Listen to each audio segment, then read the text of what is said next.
Some of the content of Patriots Unfiltered may not be suitable for all audiences. Listener discretion is advised.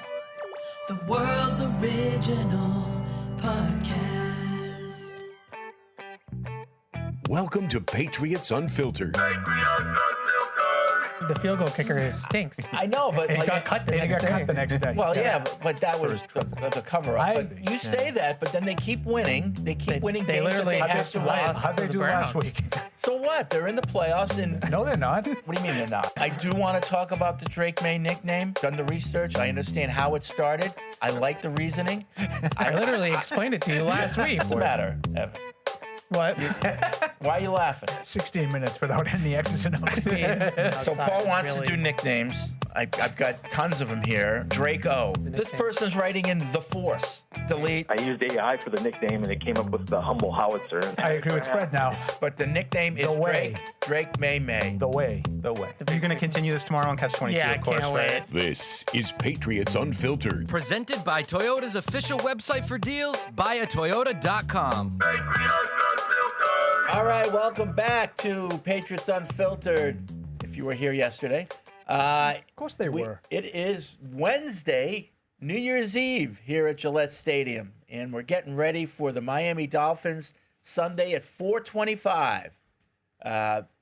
And lots to talk about here regarding football and nicknames. No, we're not going to get into that again. Although I still getting emails about that. But we'll talk about the Miami game I coming trust up. that if you've read them and there was any one that was any good, Yeah. you would have No, brought it to the Exactly. table. Yep. Okay. Nothing notable. But we'll talk about all the implications of the game and likely scenarios and all that stuff. As we all know, the Patriots are the AFC East champs and guaranteed in the playoffs. Now it's just a question of, are they going to play in wild card week? Are they going to have a bye, which percentages are low? But you know, you can still hold out hope for the Chargers to beat the Broncos. Yep. And then if not, do they hold on to the 2 seed? Lowest they can drop down to is the 3rd seed, right? Yep. Correct. Yeah. But I do think that's important to hold I on do to too. to hold on to the 2 seed and at least give yourself the chance for those 2 home games. It's happened before. When they were the 2 seed that year, Denver got knocked off, and all of a sudden you've got the AFC Championship game here at was it Gillette or Foxborough? Yeah, but I'm just Yeah. talking about the divisional round. I want Yeah. that divisional round to be a home game. Sure. And if you're the 2 seed and you happen to make it to the divisional round, it's at home. It's at home. Guaranteed. You Yep. don't have to worry about what other teams do. You host. Yep. If it didn't work out, though, and this team had to go to Jacksonville in Road Warriors. Road Warriors, yeah. Road Warriors. I don't know. I don't. There's a weird confidence in Drake in warm weather climates now for me that I don't know. It's a valid That's a point. good point, yeah. It is a valid point. Yeah. I don't want to go to anywhere if I don't have to. I'd Right. rather Yeah. host it. Stay home. When's the last time Jacksonville hosted a playoff game? Is that? They hosted At that San Diego. that Chargers comeback. They hosted that one. I Okay. think so. Yeah. Yeah. 2 years ago. Yeah. People in the pool. What are they doing down there? Get out of here, Jacksonville. I know. I'm serious. Good to have Deuce back. Right? Yeah. Absolutely. Deuce had a little So swagger unserious. taken away the last couple of years. It's back. What? I like Yeah, it. we're It's getting back. back. It was restored yesterday doing when a I hard-hitting analysis was today. on Patriots All Access, the flagship show. Of, Called up. He just can't help himself. Called up. Jeez, all right, it's Oh, getting a Actually, little. can I share? crew. Can I share a little story time though? This is for Evan. I meant to tell him off air, but I'll share it because it's pretty embarrassing. So I got to do also, and this isn't about this, but the Patriots this week with Brian Hoyer, and it was funny. So Bob Sosi is the host, and it's me and Hoyer, and Sosi just kind of goes back and forth as Alex does on our show, and so he asked me like a question about the Diggs touchdown of like, oh, it was just like the Danny Amendola touchdown or 2-point conversion in the Super Bowl, Like, what have you seen from people coming back, from Josh coming back and stuff? And I'm like, you're asking me this right now? You got Brian Hoyer here who's like played for him. And I was like, so I kind of rambled on a little bit. I didn't have a great answer. And then I was like, yeah, we even see some Haas juke. So I had to throw a little Haas juke. And I kind of felt like I could feel like Brian Hoyer, like audibly sighing. Got given a little like, oh, part of my soul just died right there. Right. I thought you were going to say, well, in full disclosure, there was a fire alarm right. during the game on Sunday, is and we true. actually didn't see that That is play. true. Probably not the best answer for television there, but no, I had to throw a Haas Seriously, juke. we I were, had in, to throw a we were in the Haas parking juke. lot when that touchdown happened. Did you just sit in a car together? I just stood No, I outside. sat in my car. They stood outside, but I was like You trying to stood type outside and in the keep cold? track of it. But Well, that's what I was going to do. Nobody Sit in had the it on car. their phone? I had them. I think they I had it on cared the about phone. balls The as game well. was over at that point, so I wasn't hovering around the fire watching the game. I'm not sure I saw that Diggs touchdown till the next day. Someone still hasn't seen it. You know, it looked like the Danny Amendola one from Super Bowl. Called the, See, it's now called it's in the my- shield screen. Now it's in my head. I know shield exactly screen. what happened. Well, wasn't that the same play that the Seahawks tried to run that we intercepted? A little bit. No. Malcolm Butler? No? No, No, that the Seahawks Diggs- ran a downfield The throw. Amendola thing was a screen. Yeah. Amendola the play that Diggs caught a touchdown on was the same exact play. Okay. Is that like a slant flat It's called a shield screen. shield screen? It's called a shield screen. Okay. Ball So nowhere. they It just seemed like it was just a quick slant off the line. I'm with Fred. no, It it's a looks screen. so similar to it's me. it's a screen pass. Behind He's got the line. two guys in front of him blocking, Okay. and then They shield him yeah, from shield. the potential Correct. blockers. So all you gotta do is get it over the goal line. So just put the two guys in front of him, throw it to him quick. Yeah. Yeah. No, the Seahawks play was a pick, the slant flat pick play. Downfield, Screen pick. Whatever. two different things. All right. Slant and a screen are two different things. A screen can be a slant. He was slanting in. The angle of his I'm just route. gonna let it go. The angle of his route. Today's was a not the slant. day. It's like Was he going Today toward the is goal the line day. when he Yeah. caught it? Yeah. Okay, I didn't see it. In Yeah. full disclosure, Absolutely. Amendola was not No, going toward the goal I line was when he looking caught it. like, there was Amendola a was started going here. still. He slanted Caught in. it and ran He behind the two slanted guys. in and caught the ball. I believe you. What? I believe you, What? but I didn't see it. Diggs wasn't go. He wasn't slanting. Are we talking about the same play? Yeah, he caught the ball and he ran forward. He only had one touchdown. He basically. Where was the play? What was the line of scrimmage? Like the one or the two. Exactly. So he basically turned and caught the ball, right? They threw the ball to him quickly. He caught it. He took 2 steps and was in the end zone. Like he was going toward the end zone when he caught it, right? Like maybe He like had his it- momentum because he was had a it- little bit. You were there. He had his back to us when he caught the ball, right? He had his back to us. Yes, in the press box Maybe. because he was slanting in, facing Drake May. Okay. Yes or no? I don't. Was the pass it- behind Yes the or line of no? It scrimmage? doesn't. What difference does it make? because the direction of the route was a Just slant. have immense pride. You're right right. now. This is I know I'm right. Okay. Was the I pass don't behind care the what line you of want to scrimmage, call though? it, screen, whatever. He was slanting toward the goal line. His momentum was carrying him towards the now goal I line. need to see it. That's what I'll. I need to I'll wait leave it. this I at. can't- Slicing towards the goal I'm like line. I'm breaking out in hives, not being able to Now we're participate in this gonna argument. get into different types of slants. Like, Okay. Are we talking about one step now slant? Are we talking about a 3-step, 5 See, step? here we go. seven? See, this is Like, where what they are we go. talking about? This is Like, what they do. They I've try to heard- get you on the all technicality. I can tell you is I've heard a lot of people say it was the Amendola play. It- the it Amendola is. play I did see. I Yeah. was at that Super Bowl. Yeah. I was there. I was and there that was too. not a slant. Right. That was a screen. Yeah. Well, this Because was it was the same. behind the line of scrimmage, right? Well, he was also kind of, it's just like, he might be coming toward the ball, but he's not slanting upfield. Right. Yeah, right. Amendola wasn't. I don't know what Diggs was doing. Yeah, I didn't see it. This was not behind the line of scrimmage for one thing. I can tell you that. not right? behind the line of scrimmage. Yeah.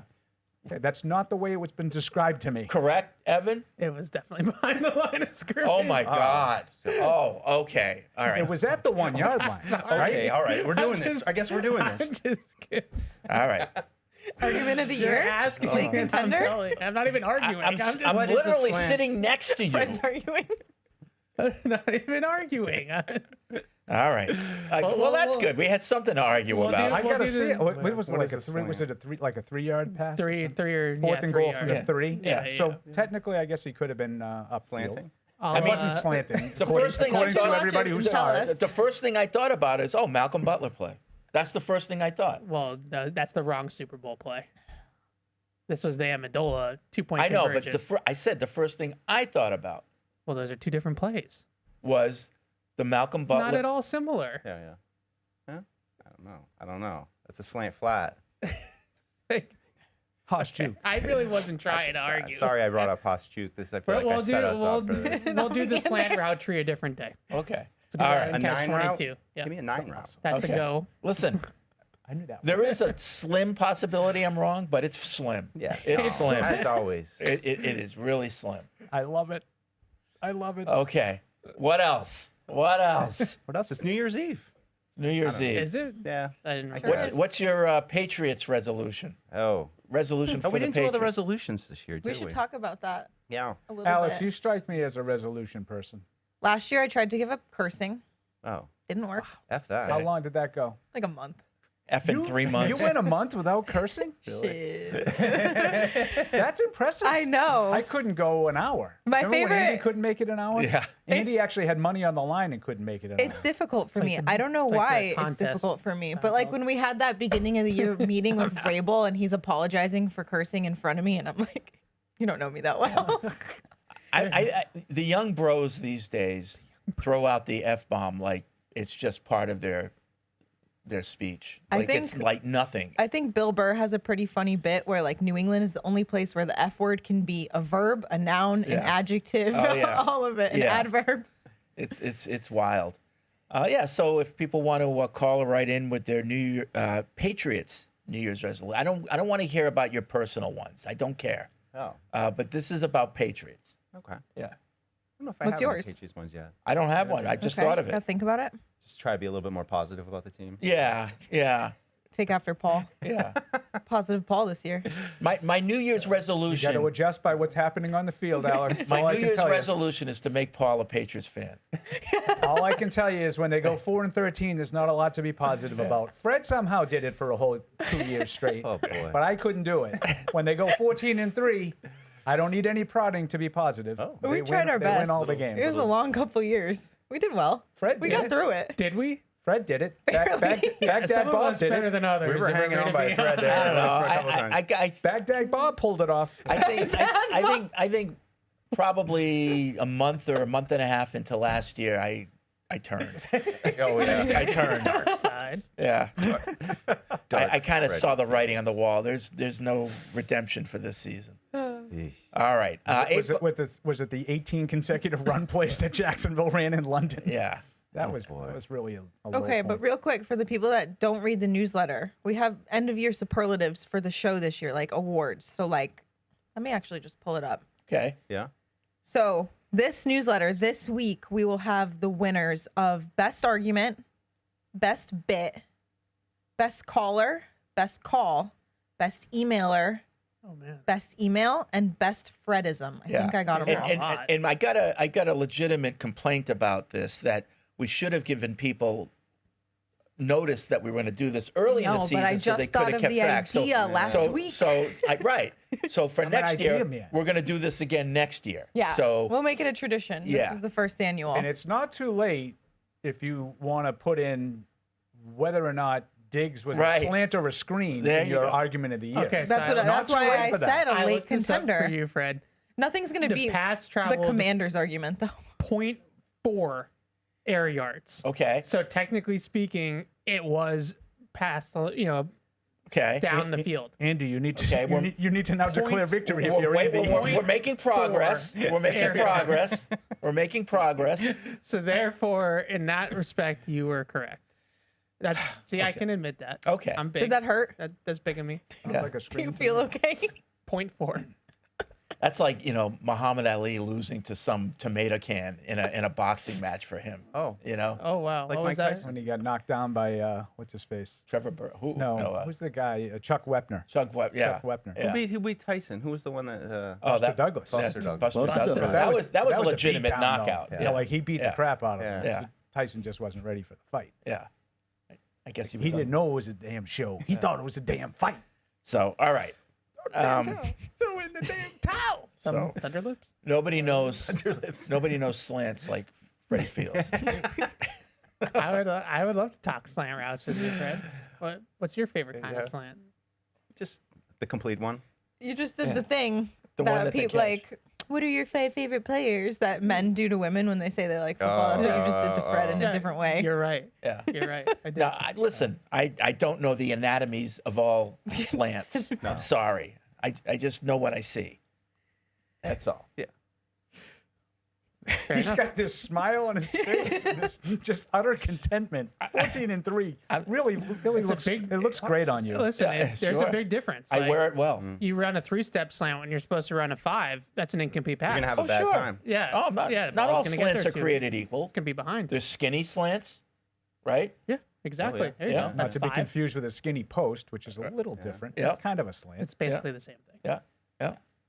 Yeah. But an 5 arrow. steps. An arrow. Arrow route depends on the playbook. Yeah. Some arrow routes are flats So I into have- the running back. Can I throw like a serious route question at you? You sure for a second? can. I don't know if you did you watch any This of is your. much better than Serious? Did you ever nicknames. watch any of your? Yeah, it is a serious one. Of Yeah. Your idol, Kyle Shanahan, Sunday night. You watch much of that game? What do you think? Watch Did the you whole see game. the route that Ricky Pearsall ran? It happened to be like one of the 2 plays I was watching during the game because the night games. Paul's a little old; he Yeah. can't stay It's a up for the little night tired. games. Did you see that route where he kind of like went like kind of hard on an in cut and then basically just stopped on a dime, drifted back out to the sideline? What would you call that route? It's called a blaze out. Blaze out. See, I And, had not heard that term. That one's fun. Once again, my instincts were right. I had not But heard that term. Not to nitpick, Evan. I mean, well, I'm going to I'm assume sure. he's right. I'm going to you're assume gonna he's No, but right. listen, I'm sure it's called a blaze out. Yeah. But in other places, it's probably called other things, right? Yeah. So Right. the Patriots might call that a So a what would bow you route. call it to Never heard someone that one who either. who doesn't know the lexicon? What would you call it? To, An out. An out, right? But it was has a little. different. It's got a little flair to it. Nuance. So an out with a tail.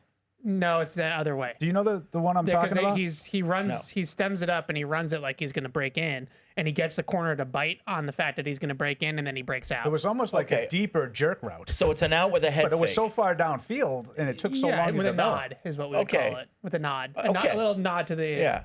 See, that's the thing. I think. and then you're out. So that's it. was that? That's One more what it time? is. It's a little glimpse into Needham High football right there. Like a blaze route Rockets. could mean nothing on another got some team. tea from Like doing we don't that. call. I don't know what you're talking about, but when we do an out with a fake that goes out, to the other side, we have another name for that. Correct, but I would say that if you, for instance, let's say Josh McDaniels calls it something different, and then Kyle Shanahan.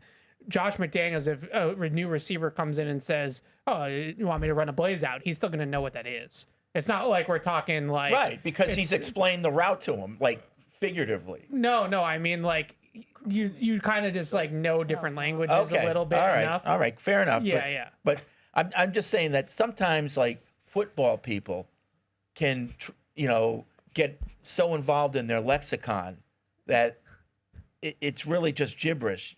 They can actually explain it in a way that everyone could mean it, but the code words kind of gives them that shield of knowledge. You know what I mean? Well, I think Of this pretension. definitely true Yeah, to that. it's- Alex is all over you today. Yeah, That's fair. yeah.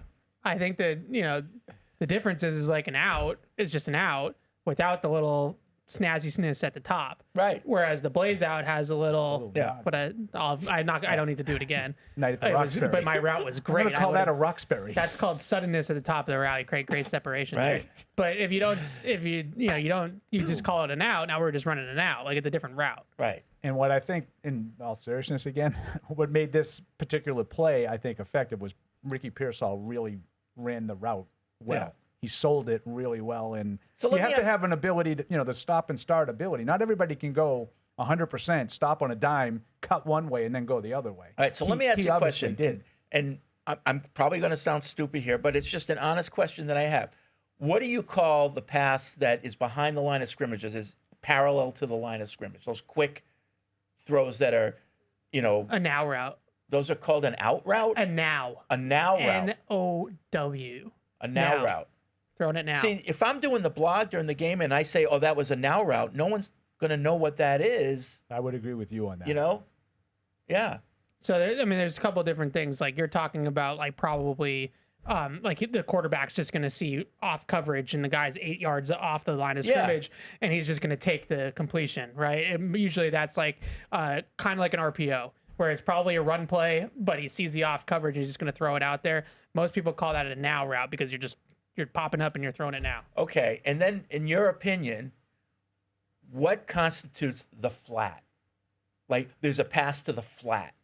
I think people have different opinions on what that is. So I would constitute the flat, and it depends, like, because in college the hash marks are wider. Yep. right? So in the college, you might call it like the area from the hash marks to the sideline. In the NFL, I call it the numbers to the sideline is usually the flat. Anywhere down the field? Well, no, like underneath. I would say plus or minus 5 yards. Yeah. Okay. Yeah, like the short area of the Right. field down there. Mhm. That's what I think. It's that short pass that's kind of Yeah. to the side there. Like I wouldn't say a 20-yard out was a throw to the flat. Right. No. I don't either. Right. No. But sometimes in my mind, I'm calling that now pass, which is parallel to the line. To me, that's a flat pass. I call it myself. That's my own lexicon. That's it's a fine. flat pass because it's flat. Okay. Yeah, It dep- I don't I think that there's that's like, probably different kinds, but I think you could have that. Like, is the running if like a running back take a little like almost like a little orbit like Well, I don't little, call that little swing pass. That's like a wheel route or Well, a wheel route that's would be a- down the side. down the side, but or I call that a swing pass. Swing pass? I'm just talking about like Yeah. wide receivers at the line of scrimmage. Ball is snapped. He takes 2 steps back, and the quarterback immediately throws So to him. you would call that a now route? yeah, well, because it depends. I right? would just call it a screen, but I know what he's talking because about. there's no blockers in Yeah, front. see, I to don't call it a screen because there's no one in front of because him. the guy's off covered. Aaron Rodgers, the Thursday night game last year when the Jets beat the Patriots, they did that like 3 or 4 times. They caught. I think Lazard's touchdown was a play like that I don't think was out of the huddle supposed to be a quick out or a quick screen to Lazard, but Just off coverage. the coverage and is off. Just make him Rodgers come up and tackle. boom, and maybe now route.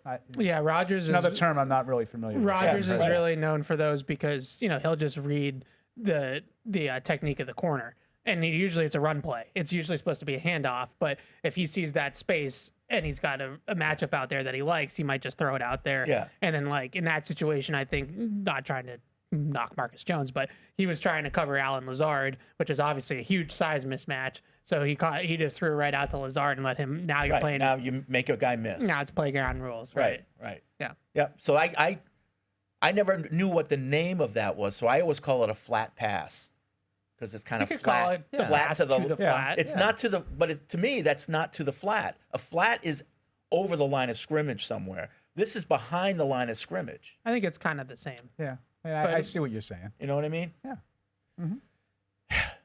But that's Good route talk. This yeah. is good. But that's Yeah. the point. Like Much better than nicknames. Yeah. Well, I just go back to weathermen, and a weatherman can sit up there and tell you all about barometric pressure and all that, and some people, that's their jam, and other people just want to know if it's going to rain or not. Right. So, you have to explain to people whether or not it's raining, and that's your blog. And Evans, they like to know more of the detail. They like to know some of the nuance of it, but, there's nine routes you can... But I would say 90% of the football population, if you just said he threw a now pass or a now route, they wouldn't know what that is. Yeah. But some people want to know. But you then have to explain it. Sure. And they a like now that. route, which is a pass Yeah. immediately out of the hands of the whatever how you want to explain it. Yeah. All right. Do a little appendix at the bottom, like Yeah. with the numbers. The little small. But what, there's zero is a zero route. I mean, 1 through 9. I know. Generally you cover it in those, and I mean you can probably. Yeah, I'm not a numbers call it- guy. I the numbers on the routes. It's either a digit system. Your Because not everybody words. does the numbers. Yeah, no, Yeah. sure. But if you're trying to We- explain a simple route, you could probably get it under that. The tree. Patriots are not a digit system with routes, so they don't go 1, 2, 3, 4, 5. But I could see both ways. The digit system's easier to articulate in a play call, so that's why it's more streamlined in that sense. But I think it's also kind of easier in some ways for guys because if you say to them like, we want you to run a whatever it is on the number scale. Like now, okay, well then you have to take that number in your head, and then you have to think, okay, what number is that? Okay, Right. what number is that route? Whereas the Patriots just say you're running a slant, Yeah. right? So it's Which just makes sense to me. Yeah, It's concepts for them, right? Like smash, and you're going to run smash to the right. Yeah, and they you're have gonna 2 run stick receiver to the left. concepts. They have 3 receiver concepts, and then they'll put the whole concept together. So like Haas juke is Haas is hitch on the outside, seam on the inside. So they call that Haas, and so then they'll call the play like Haas C juke, which is Haas on the outside, and the Z is running the juke route. Jordan. Right. That's the one word. Speaking of cursing, Bill from Albuquerque says most psychological studies say that people who curse are usually more intelligent and happier than people who don't. And as Mark Twain once said, cursing brings relief found not even in prayer. That's That's good. Yeah. So there you go. I'll take it. Go I've usually curse been away. told the other way, but I'm intelligent and I'm pretty happy. yeah, a Why lot of did you- people say, "Oh, it's just a sign of ignorance." Like you can't come up with a better word. Like, Well, I don't Eisenhower want- I said, don't want a you know, better the word. famous general, he said, I don't swear because it gives people an excuse not to listen to me. But that was back in the 50s. Oh, this guy's funny, swearing. I don't it's care. funny for how this. he, like the general, Eisenhower, not the president, like the Dwight? general. Yeah. Well, he said it while he was a general. No, I'm not saying you were Important wrong. distinction. Obviously, that's why he was president. But Yeah. All right. Let's see. Resolutions are coming in. Nick in North Dakota. My Patriots resolution is to finally thank Matt Patricia for his work as offensive coordinator during the 22 season. Good resolution. I like it. See, that's a good bit too. All jokes aside, I'm excited for some Patriots playoff football. Thanks for the great content. That's Nick in North Dakota. Spee has a resolution. His is to not overreact if the Patriots don't make the Super Bowl, but not to underreact if they go one and done. So That's an interesting way to put reaction it. temperance, Yeah. Yeah. I guess. You can overreact if they go to the Super Bowl. That'd be pretty awesome. Yeah. I think that's what. Pants off. That's fair to overreact. Pants off. Connor in Gansett. In honor of Cam Newton. Oh, nicknames. No, we're not doing nicknames. No more No. nicknames. No nicknames. wow, Just resolutions. just anger from Fred. Well, I mean, He's they- come out firing today. I like it. it's Drake. Drake May. Right. And we like the skip and rip. The skip and rip should stay in the pantheon of little monikers. It sounds we like a use on- roller coaster at like an exactly. old I liked timey it. I give like. credit to Ted Johnson for that. He's I the first do. guy I I heard like use it. the term, I like and I think it accurately describes know. what he does when he throws in that way. I need the Leo DiCaprio meme where he's like, looking at the Yeah. TV. That's because that's what happened last week. I was like, man, there it is. Or a Evan catchphrase and a Lazar. nickname. That was a slant. Not the same thing. I didn't want to bring it. We're watching the Iowa Vanderbilt bowl game. It's the ever popular ReliaQuest bowl, and this is much more similar to the Malcolm Butler pick. Yeah. Do you guys find that like was very I have a little bit of interest in the college CFP playoffs, but Look at do you you. think that the CFP playoffs has kind of even further pushed games like Oh, this yeah, down of the course who they cares have. column? No. There's Those, still people those who, games were these games they were were already always on there. they were already Who there was cares only they've added games of relevance. Yeah. Because these games already didn't matter. It was only two teams that really mattered, and those are the ones that were playing No, for the but championship. I think you could I make disagree this, with that. I think you can make a slight argument that it actually devalues like the Rose Bowl and the Sugar Bowl because those bowls are now not this is what the quarterfinals, right, or semifinals. Yeah. So it's Yeah. not. So it's not like you won the Rose Bowl. Who cares? You know, like Oh. you know what I mean? You're talking about the status of Yeah, saying not we the- won the Rose Bowl. in Right. that Okay, respect. but what I'm saying is any year that the Rose Bowl wasn't deciding the national championship made it lesser than what it is now. Of course. It's now deciding who's going to go to the national Like you championship. just say the road and then put this. They still do that, but like it's not as meaningful because you Yeah. didn't win anything yet. Versus before you Rose Bowl champs but I also agree Orange with Deuce. Bowl. Like, The other bowls, though, were already irrelevant. no, they were always irrelevant, Yes. but even more now. Like even back then, like every bowl was kind of equal except for the one that had the for the championship.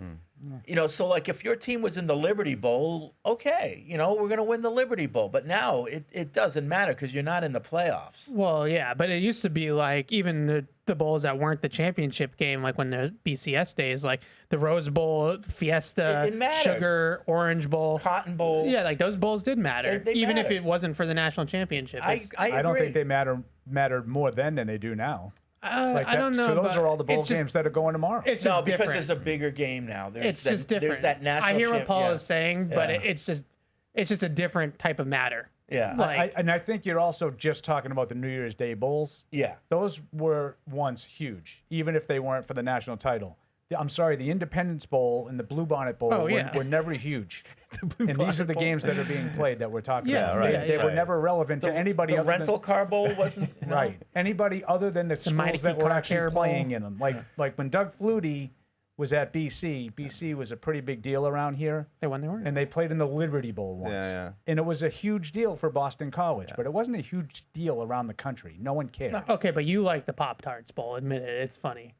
Oh, no. They go out there and Evan, I have no they problem with all those sacrifice bowls. the human Fenway Wasabi Pop-Tart. All those bowls serve a purpose, like they, in general. Like, Oh, but no, I not don't the think, one with sprinkles. I just don't think they're any less relevant today than Yeah. they were 10 years ago. I'm surprised, Paul, because no one loves Tradition. Meaningless irrelevant college football. sports more than you. Yeah, right. Tradition, I would say. I'm an old school traditionalist, but those bowls were never a big deal. Now I watch them because I'm a loser. Yeah.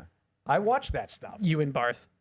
Well, I don't watch like these bowl games. Oh, all that oh, much. he- Although I did oh. watch a good chunk. Illinois and Tennessee last night was a pretty good game. I did watch a good chunk of that. They need better names. Like, Well, like the Cotton Bowl, Rose Bowl, at least those Well, are they like need they're better all just sponsors. sponsor They're all names sponsors. That's that the are, I know, problem. Is like, sponsors right. have gotten into it, and now everything We is need the, sponsored. we need Otherwise, the if they Aaron's didn't- Bowl But if they didn't have and the Bob's Discount Furniture Bowl. Jersey Yeah. Mike's Bowl. But if I they mean, these are didn't probably have already these- I'll bowls. just keep going until I get all my reads done. The Bud Light Bowl. How about the Mass? Which was that The Mass Toyota Bowl? Easy to watch. The Yeah. Bud Light Bowl. The Brunt Bowl. The Brunt Bowl. Brunt Bowl. These, that has a nice ring to it. But these games wouldn't exist anymore if they didn't have these sponsors, and Right. these names. Oh, yeah. Like the road, even the big bowls are now, corporate sponsored, but they still have. Yeah. It's like the All-State Sugar Bowl or Right, whatever it Right, is. right. Yep. Yeah, They keep the name, but just Yeah. add the little. I don't care for it. That's the names. that's where you draw the line. Yeah, I that's don't it. care for I it. know. And I don't care for it. just a reminder, Mike Vrabel will be speaking at 1:10 today, so we'll be going to that live. You might want to tune in for that. 855-PATS-500 is the hotline. Let's get to the phones. We'll start with Ken in Florida. What's up, Ken? Can you hear me, guys? Yeah. Hey, Hey. Pats, let's go, baby. Yep. Hey, I just got a thing to say about the conversation yesterday about the nickname. Oh, boy. Okay. Go ahead. I know, Fred. I know you said it's over. Yep. But, Fred, you and Paulie, I got to be a little bit disappointed, because, we're an older school. That thing there, we can't chant it in the stadium. Drake, May. No. Well, you don't even have it right. It's Drake, May. MVP. MVP, yeah. Hey, but I was kind of thinking about like a great stadium chant kind of name. Like the greatest of all time in the stadium. Maximus. Okay. Maximus. Are you not Sorry, entertained? Freddie. You do have control of this. Are you not entertained? Exactly. Yeah. Yeah, that's not that important, guys. Let's go. Let's win this thing. Okay. Thanks, Ken. That's winning the You see whole what I'm thing. saying? Well, I wish am. people would have something good. Nathan, Connecticut, we can hear you. All right. You I cracked just Alex wanted up in to- the other room. I just wanted to ask your thoughts on this. I know with the news of Diggs just coming out yesterday, it's been a lot. It's been a lot to kind of swallow. But also today we got news of Christian Barmore is also facing some charges. I feel like a good New Year's resolution for the team this upcoming 26th would just be start fresh on behaviors, because this isn't us. We're better than this, and going into the playoffs, it's just not good if these guys are going to be suspended or possibly disciplined. Not Yeah, I yet. just want It your would thoughts not on be this. good. No. All right. That's a good resolution. Good resolution. Yep. Yeah. Don't put yourself in bad situations. Christian is in L.A. What's up, Christian? Hey, you guys. Happy Wednesday. Happy New Year to you all. I hope you guys have a great New Year and everything that you desire. You too. You too, Christian. Thank you guys, man. You guys are really cool guys. I love calling in, and it's just been a blast to be a part of the family. But on my New Year's resolution is to find new and creative ways to challenge Paul. That's Okay. my New Year's resolution. I like that. I mean, so far you're Right. doing really well because his doctor told him he has to cut down on Christian in L.A.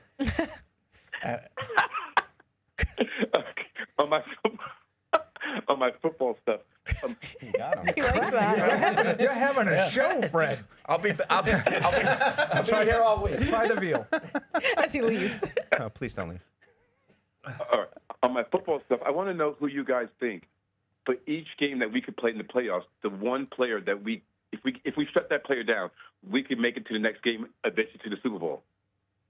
So who's the quarterback of each team? Yeah, that's what I was going to say. The Justin quarterback in the fourth Herbert. quarter. Whoever the quarterback I is. would say the first one would be Herbert. Yeah. Yeah. If Chargers Herbert. look like the most likely opponent, Outside I would the agree with you quarterback. guys. Yeah. Besides the quarterback, Outside of the quarterback. I mean, obviously, if we played Baltimore for some reason and Jackson wasn't playing, it's Well, if it's Derrick Baltimore, Henry. I'm going to say Derrick Henry, whether Anyway. Jackson plays or Right, not. yeah. Yeah. I mean, they couldn't control Derrick Henry in that game, and Yeah. they almost lost. Yeah. Until Harbaugh Until he decided got to stop benched. playing him. What if we're playing Pittsburgh, who Paul doesn't think is going to make the playoffs? But if they did and Pittsburgh, we played them, it would be, to me, the running game in general. Yeah. No? yeah, Not DK? it's a tough one. can't throw. They he's a DK, right? Yeah. Yeah. Yeah. Rodgers Oh. can't throw it to him. I saw enough it to yesterday. hurt you. It kind of flew under the radar because we're not Steelers unfiltered, but Darnell Washington is Yeah. out for the year for the Steelers. A Broken arm or something? huge loss No. Yeah. for them. They're 300-pound tight end who Yeah. plays like a tackle and runs like a tight end, and No. he's a hell of a player. So Thanks, Christian. that's a big loss for them. But I would say with Pittsburgh, I think if they're going to have any success offensively, it's Gainwell and Warren Yep. getting it going. So that's been a little bit of a weakness since Milton Williams has been out. That would be the thing I would. And Houston is that defensive front. That front. The edges. Yeah. Will the, Yeah. edge, the Anderson. edge guys. Yeah. Yeah. Hunter and Anderson. Chip them, Yeah. move the pocket, Yeah. Yeah. slide the What protection. about Jacksonville? Jacoby Myers. Imagine. You got an extension. Turnovers. I was going to say turnovers. I don't know if that's turn it over. Yeah, their defense has been a turnover machine, and that's how they've won a lot of games this year is turning teams over. And the one thing about Jacksonville, that usually doesn't sustain. Yeah. That if I was Jacksonville, Jacksonville and Chicago, their two defenses have been completely reliant on taking the ball away. right. So if you don't turn it over against Jacksonville, I think you'd be in pretty good shape. Okay. Back to the lack. What about the lack? Did Oh, we the do that one? Chargers. Since that's the Herbert. most That likely. could be Herbert for me. Just Justin put up besides Herbert. the quarterback. Probably Quentin Johnston. Yeah. Ugh. I mean, We're talking Black- just offense. I mean, Khalil Mack and Derwin James can still play Yeah. on their defense. The Tui Polotu guys got Oh, a yeah. bunch of Yeah. sacks and pressures Yeah, too. you guys are right. I don't know. I wondered about Keenan Allen. Still seems like he's continues to be somewhat of a motor for them and an engine. I don't know. I liked Marion Hampton at points, but I feel like watching him last week, he's struggling to get free a little bit. But It's more, I would say, with the Chargers outside of Herbert. Like their defensive scheme is really good, and Jesse Minter, their defensive coordinator, is going to be on short list for head coaching jobs and things like that. They got to they disguise it. They spin the dial a lot. They play different match coverages and things like that. They're a complicated defense to go up against, but that's not really like All right. a person. We might as well finish off the list. Denver. I mean, it's the Probably edges. the pass rush. The edges would be a concern for sure. Yeah, Bonino. Nick Bonito. Yep. But the pass rush in general, I think I they're mean- still leading the league, right? Yeah. Yeah, Zach Allen. Zach Allen up the middle too. Really good player. Yeah, they got a good front. He's a beast. Okay. But I don't know. Bo Nix is so sporadic. It's just like Yeah. I mean, Cortland Sutton's their number one receiver, but They I think spread it around. I pretty think it's good. more about that defense, right? How can you score on the And on I that think defense? their defense has been leaking lately. It has. that's what Brian Hoyer said yesterday. He was Jacksonville. I mean, talking about Jacksonville it. went right up and down the field Yeah. against them. Yeah, Brian Hoyer said on the show that he's like, I've been watching Houston and Denver, and I'm like, there's not really a comparison between the edge rushers in Denver those two defenses. to Houston's. Yeah, Yeah, to me, like Houston's got the much better defense, Yeah. but I don't think that defense is as good outside of that dome.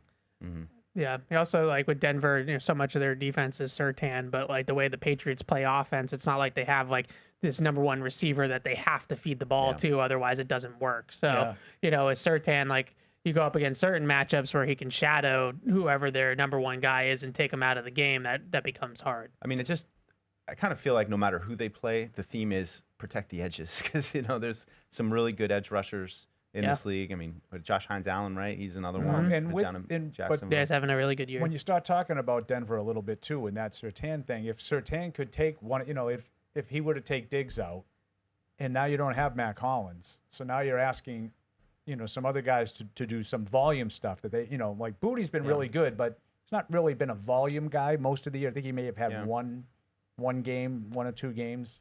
I mean, if he had more than 2 games with more than 4 or 5 catches, I'd be surprised. Yeah.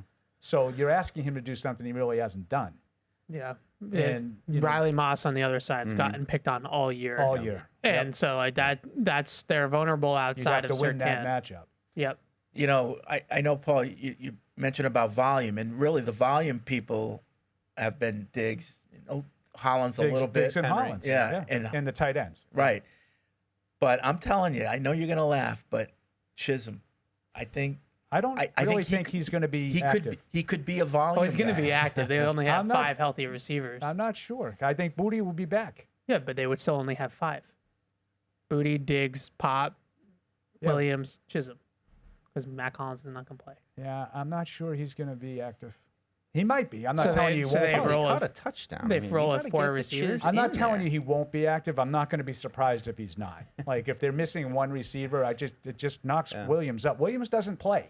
No. When all those 4 guys, Williams really doesn't play. So now you have 4 guys with Williams. Now maybe they'll say, well, we can't really rely on Williams. We need another guy. It could be him. I don't know. I don't know what you're seeing that everybody else doesn't see. Quickness in short spaces. But, okay, I didn't see that, but whatever. Okay. He's the. I mean, they've last week was the first time that they didn't have 5 receivers active in the game because both guys were hurt, Booty and that's Matt why Collins. he had to play. That's my point. Yeah, but I'm just saying, like every other game of the year, they've had 5 active on game day. So if they stick with that, then he has to be the 5th. He's the default. Yeah, I'm not fifth guy. going to be surprised if either way. Let's just put it that way, because they've had basically 4 guys play. I mean, even lately it's been 3 because Douglas hasn't really even gotten any snaps lately. Yeah, And I won't be surprised if he does play that Josh doesn't reach into the Wes Welker playbook and get him on those Wes Welker routes. Like slants. I think and that stuff. would be a terrible waste of Drake. Drake May. What do you call those Wes Welker routes? Any? Is there any of those slot receiver routes? Whip route. I mean, we could just call them options. Options? There you go. Yeah, we would call them options. Other places might call them choice routes. Okay. Usually, you have one guy within the concept that has an option or choice, and it's just kind of get open. Yep. You know, whatever you want to do. Sometimes they do it with Hunter Henry too, but Diggs does it most of the time. I like the one Diggs did last week though, where it was like he came out, he kind of stopped like he was gonna go, and then he went back like the way he was going. Yeah, Where it was that a little jet bit of a route. It's a juke route. Yeah, he gave it a little like 3. Yeah, well, 3 it's fake. like an extra move, you know. Yeah, like that's usually cool. the jerk route in and out, and then We didn't get the, Like what we you didn't get did the sound earlier? effects on that one, but he did. That guy had no chance. He was in a blender. separation. All right. Back to the hotline we go, and Hotline it bling. is Mike in Long Island. What's up, Mike? Mike. Hey guys and girls, Hey, Mike. Happy Hello. New Year. 2 quick statements and a question. My wife got me new Brunt boots for Christmas. They broke in like 20 minutes. They rule. I love them. Yeah.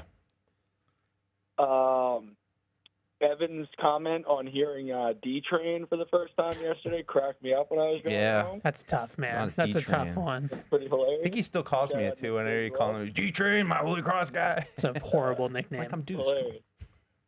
And with his performance on Sunday, do you think that was enough to put Eston Chisholm over the edge for Offensive Rookie of the Year? Right. Paul does. It's a good bit. It's a good bit. Fred absolutely does. I still give he's got him Henderson- playing the Wes Welker role. I still on give Sunday. Henderson a little in the bit of an playoffs. edge.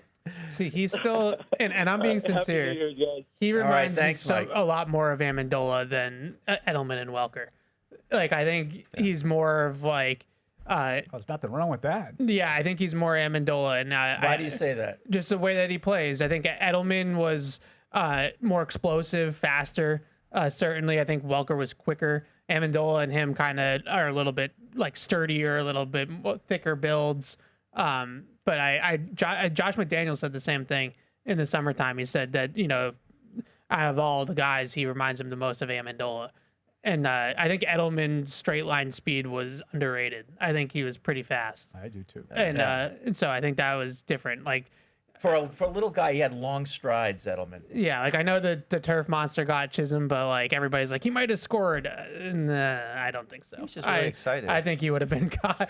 But like Edelman doesn't get caught. Edelman on that throw is housing it. He's fast. Let's go to Deshaun in Virginia. Hey, Deshaun. Hello, guys. How's it going? All right. What up? Good. Basically, when I was listening to Evan and Alex on Catch 22, the thing I wanted to leave off was about the defense. I mean, when they talk about like what could possibly get the Patriots beat, honestly, I think mainly it sticks with the defense of it because that I don't really like the concept of them playing so much zone. I don't know if it's because they can't play that well, mainly because of maybe intellectually or maybe technically not sound like other teams are when I watch other teams play zone. And, like, I watch other teams when they throw against this team, it's like they always consistently convert for first down, even on third downs or whatever. That's my biggest fear is when if they able to play a guy like Josh Allen, I feel like if I would never be able to get him off the field. And that's when everybody worry about this defense. I think I just try to play man to get this defensive front that's not very good at pressuring the quarterback. So that way they actually probably play much better defense versus playing all this zone because they're not very good at it. That's all I wanted to say. Okay. Thanks, Deshaun. Just some words of advice, I guess.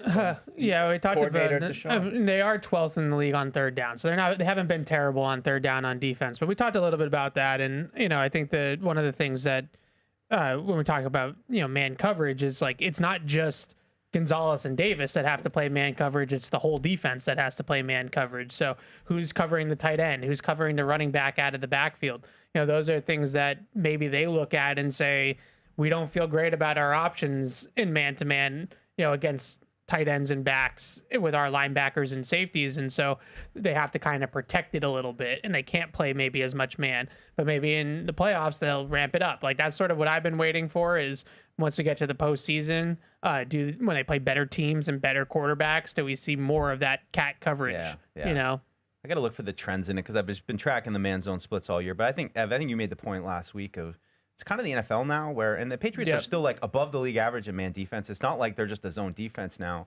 But I think it's just early downs. Keep it in front of you. I mean, everybody gets frustrated when it's first down and they're off zone coverage and, Gonzalez has to come up and make a tackle. But I just think that's part of their defensive philosophy. Force teams to continually execute on third down. They're going to play mostly man. They're going to mix in some of their blitzes as well. But I just think it's kind of where the league's going. I mean, I don't know if it's going to necessarily, and to your point, with everybody's got to play man. Like, I don't think the solution is every down we're just playing man defense and now everything's going to be that's solved, also just like a common misconception about the league. There's no team in the league that plays predominantly man coverage. Like Detroit is usually right on the line of like over 50% man, but most 31 teams in the league are below 50% man coverage. So it always ramps up on third down. Everybody plays more man-to-man on third down, but most of the league is in zone over 70% of the time. Yeah, 72.6 was my last check of an NFL average for zone. Yeah. And, and the Patriots are at 69% on the year. And so we they're also, a little like, below it's the not league average all in zone. straight up zone, too, nowadays. And I don't want to get into this whole thing, but, like... Well, that's the thing, like too. my thing, like, people just think zone allows you to just, go ahead and catch it. We're playing zone. That means you can catch it. Yeah, well, it's the... Well, we get into match zones versus the spot thing drops. that blurs the and line, things like and you that. don't know for sure. Like, I just, at a certain point with Next Gen, I'm like, all right, I'm just going to rely on you. You're my stats. I'm not, going to question every little detail of it. But I love catching it when it's wrong. Right. It's one of my favorite things to do. But you're the defense guy. No, I know, but it's really hard to tell me what you think. This isn't cover 3 Next Gen, you silly machine. Ray in Pennsylvania, when it comes to Fred's little poll, I see what you did there. I'm on Team Evan. Screen, not slant. If it hasn't been discussed yet, Evan, how many yards was the Amendola pass in the Super Bowl? I'm guessing it's almost identical. Yeah, probably. It was a 2-point conversion, so 2. Yeah. This was 3. Yeah. P.S. Now, if we could only get you guys to pronounce Drake May correctly. Paul is saying it Drake May, not Drake May. I don't say May. Hope that clears it up. It doesn't do anything. It does. Why do you have to say it all together? Well, I don't Drake. know. Drake May. It's Drake. Why do you have to say it at all? Drake May? Because It's Drake. who Drake couples May. a nickname with the whole name? Right. You I don't. wouldn't say Freddie Feels Kirsch. I would just say Freddie Feels. So why do we need to say Drake That's May the whole May? point, I right? think It's just Drake just May. call him Drake May. But that's the nickname, according to you guys. Oh, what's that supposed to mean? Well, you people. I think According to you people. Lumping me in with the Distancing Twitter. himself. I think the You difference took a is shot at me that in the newsletter last week. Don't think I didn't see You it. read it? Oh, he's taking you read receipts. the newsletter? Oh, Paul never reads the newsletter. We have to read He it. was alerted. Paul doesn't. No? Why don't you read it? Why do you got to do that? Because we everybody did a taking whole shots at me? Paul Why appreciation. are everybody taking off-air things on the air at me today? We did an entire Paul appreciation newsletter on your birthday. We all said nice things That's about so you. true. We didn't And then the read it. next day I came in and had like a smile on my face, wanted to talk to you about it. You're like, I didn't read it. I never read that. Well, I the mistake you remember made was that. acknowledge a birthday, and we don't do that. Yeah, we don't acknowledge guys are like, birthdays. birthday? Unlike Nobody- other in all people in this seriousness, Do that on office. your own time. I'm birthday. starting to get more excited about my birthday for different reasons. Retirement's coming. the but- AARP discount. There you go. Do you get free tickets at the movies when I you're under generally- 65? Senior discount. I do generally read the newsletter. I skim through it. What was my shot? By the like claiming that I didn't understand it. Oh. like I didn't know about the Drake Lover thing and all that stuff, which Evan, pulled back the curtain on that yesterday and just started laughing. Did I ever- saying that you're not serious? Did I ever tell you my AARP story? No. Oh, here we go. So when you're like 50, they start sending you letters like join AARP, blah blah blah. Great. So Next year. one letter say, That's young. 50? join When you're AARP. 50, We'll that's send you when they this send free it. gift. It was like a Oh. duffel bag. So Filled what with the old hell? man I'm a stuff. sucker for free gifts. So I send my thing in. I join, get my card. A couple weeks later, I get this bag that was, so flimsy. Like you wouldn't use it for anything. I was so disgusted. I threw the card away and never renewed. That was it. I haven't been. Flimsy bag. Yeah. Like the duffel bag itself, just You're flimsy always nylon? people. You don't need a it was strong like bag. it was like the cheapest nylon you could, and small. Like, what am I Yeah. going to do with this? Thin, one layer? Yeah, it was No. crap. I was like, the hell with you. Yeah. That's how if I you're was going to with, offer me a free gift, make it worth my while. I got my wife. She wanted Worth your while for the freaking. Yeah. my wife wanted a zip up Right, it's onesie. free. She loves the onesies, like she's a child. And I got one. It was terrible for Christmas. I bought it for her, and I'm Wow, like, way this to is go. like so bad. I had to apologize. Where'd you buy it, on It Etsy was or like something? $60. No, I don't want to say the company's name because you would think it was a reputable company, but I don't want to go down too much of a rabbit hole. Companies charging us hundreds of dollars for polyester crap clothing Yeah. is the bane of my existence. Okay. you need good stuff. Were they reputable? Yeah, but everything's stretchy now. Everything has to Yeah, be stretchy. I have a problem with because that. We want to be it doesn't. comfortable. We don't want to wear things. I don't just know, man. everything is I've been wearing performance, clothes all my man. life, and that weren't stretchy, and I was pretty comfortable. Everything is Where are you- performance Well, you fabric. spent It your doesn't entire need to all 70s. be Yeah. performance fabric. Athleisure. It's all We're athleisure. all wearing just plastic all day. It's not good for Athleisure's us. taking over. She always has to bring it to like That's my New environment. Year's This is like- resolution. Okay. That's This my is- New Year's resolution. Wool, silk, linen, cotton, Natural fibers. natural fibers in my clothing.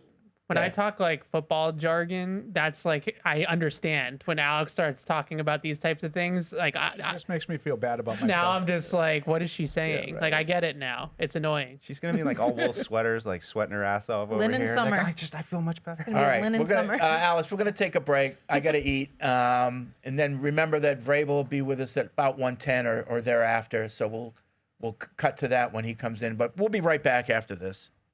Whether you're in the game or betting on the game, you'll need a game plan. DraftKings Sportsbook, the official sports betting partner of the New England Patriots, provides you with everything you need to build your personal betting game plan so you can get in on all the action while practicing safe bets.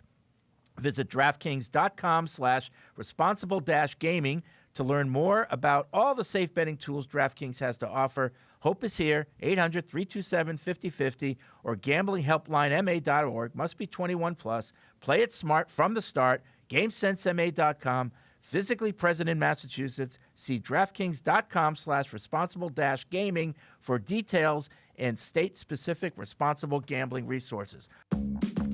Isn't it time to get exactly what you want? Welcome to Red Hot Deal Days from Verizon, where you get your pick of our best deals.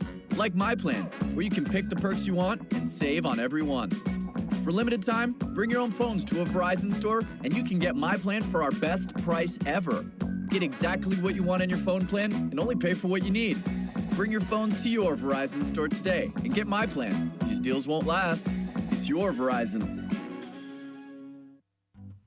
With FedEx One Rate, you can ship to your student for a simple, predictable flat rate. Send a box full of home-baked treats that say, "Your father and I miss you." Or send a box full of instant noodles that says, "Your father and I would like you to stop asking us for money." Either way, one rate fits all.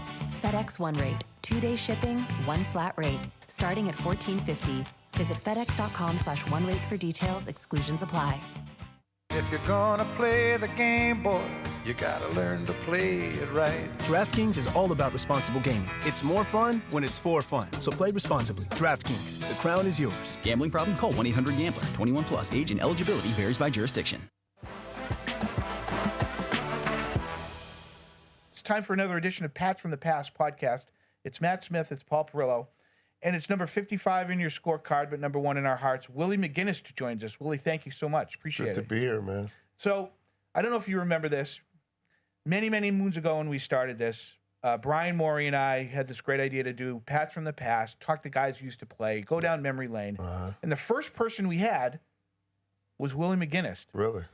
But we bollocksed the whole thing so badly from a technical standpoint that it never saw the air. I had to ask Brian to leave, and I just said, So I was gonna tell you just what- go over there and take care of your Really? haul. No. So I was going to tell you to blame Brian on the whole thing. That's why it didn't air. Okay, we can since he's not here, Yes. we can blame Correct. Brian. Blame him, and you can stick him in a locker like you once did, which is one of my favorite one of my favorite days Did he ever in put this Brian in a organization. locker? Pretty much. Good. That was the thing back then. Yeah. Okay, you were. It was a different time, Matt, when Yes, we PFW could do that. really got along with the players very well. We always got along. Right. So a lot of people saw you at the Celtics-Lakers game last night. Yeah. Do you have a divided loyalty there? Is it a SoCal guy, but you're a Nah, Boston it's my guy? second home. Yeah. Like it's I posted. It's good to be home, and I was happy to be home and be there. And it so happened they're playing the Lakers. Right. And of course, I'm from, the Long Beach area, the LA County area. So the Lakers are a fixture, in that area. And it's my team. I like the Lakers as well. I used to be a season ticket holder. So I was just enjoying it, man. I hadn't been to a Celtics game in a while. So just enjoying it, hanging out. Good energy there, isn't it? Very good energy. Very good energy. Team looks good. Yeah. I mean, a lot of the players didn't play. We didn't see the matchups we thought we were going to see, but I mean, still being there. I mean, the TD is different than the old, Sure. the Garden. Yeah. I mean, I remember going to the Garden, and now it's like the way you enter is different. I was just kind of like in awe looking around. It's super nice. Yeah. It's a beautiful place. Can you imagine there's somebody who remembers the Garden, Paul? Yeah, we don't have that many. Only people like us. Exactly. The olds, exactly. as So they let's get say. into it, Willie. You mentioned it, Southern Cal kid. And what did you know, if anything, about the Patriots, other than that they were kind of in the league? And Paul and I were talking about this beforehand. Was Dallas in on you? Was Jerry thinking that he was going to get you? I thought I was going. You thought Dallas? I had Dallas Cowboy representatives at my draft party, and I elected not to go to New York. You know how that goes. So you never know where you're going to go in the draft. But I elected not to go to New York, have a party with all my friends and family, just something intimate and fun. And I had 3 Dallas Cowboy representatives at my draft party, and the deal was that they were going to move up. I think they had like this 26th pick or whatever. They were going to trade Harper, the receiver, and they were going to take me with the 5th pick. They had that. I remember the hat, the Dallas Cowboy hat was there, everything, and they were going to take me. I remember coming in for my visit with Parcells. We had one visit. We had one good meeting. It was great, but I didn't hear anything else from the Patriots after that. So I thought I was going to be a Cowboy, honestly. I was waiting to be a Cowboy, and then when my name was called forth, everybody just kind of looked around. They looked a little confused, picked up the stuff, left. We wish you well. Yeah. Thank you. And I remember watching the screen because they had the screen on Jerry, and he slammed the table or slammed the phone or something, and Parcells calls. And I was just like, where? I said, New England. Where the hell is New England? Like, where am I going? Because, I know Drew had went there. I played against Drew in college. Sure. Washington State. But it wasn't on my radar. So I was thrown off. Good memory, Matt. You had that one nailed. Were you disappointed, or did the hey, I'm going to the NFL kind of overtake maybe any of the disappointment? No, I didn't have a favorite team I wanted to go to. I mean, of course, I knew about the Dallas Cowboys more than I do because they were winning. You know, they had won a couple Super Bowls just prior to that. So, but I wasn't sitting there. I have to go to this team. I think it's a little different now. These guys, they was like, well, I don't want to get drafted by this team or that team. I was just happy and fortunate because of where I came from and, you know, everything you go through and being the first in your family to graduate college and to be, you know, in position to get drafted was such an honor. So I was just excited. Once I found out where everything was and I talked to Parcells, hey, the party started. Well, the first thing for me, Matt, is that I don't know if you catch this, but Willie was well ahead of the game when it came to branding. You know, he's got his own party going. I'm not going to New York. I'm doing my own thing. Now everybody does that. Now everybody's kind of doing it, right? So yeah. Willie You're right. Well ahead of the curve in terms of worrying about Willie as opposed to the NFL at the start. Right. The Parcells thing, though, that I think you were going to start, it just seems to me from afar like one of the, big, athletic, outside linebacker right out of Parcells' playbook. That's exactly what he's looking for. It seemed like a perfect fit to us from afar. And when Parcells went into the Patriots Hall of Fame, we talked about that.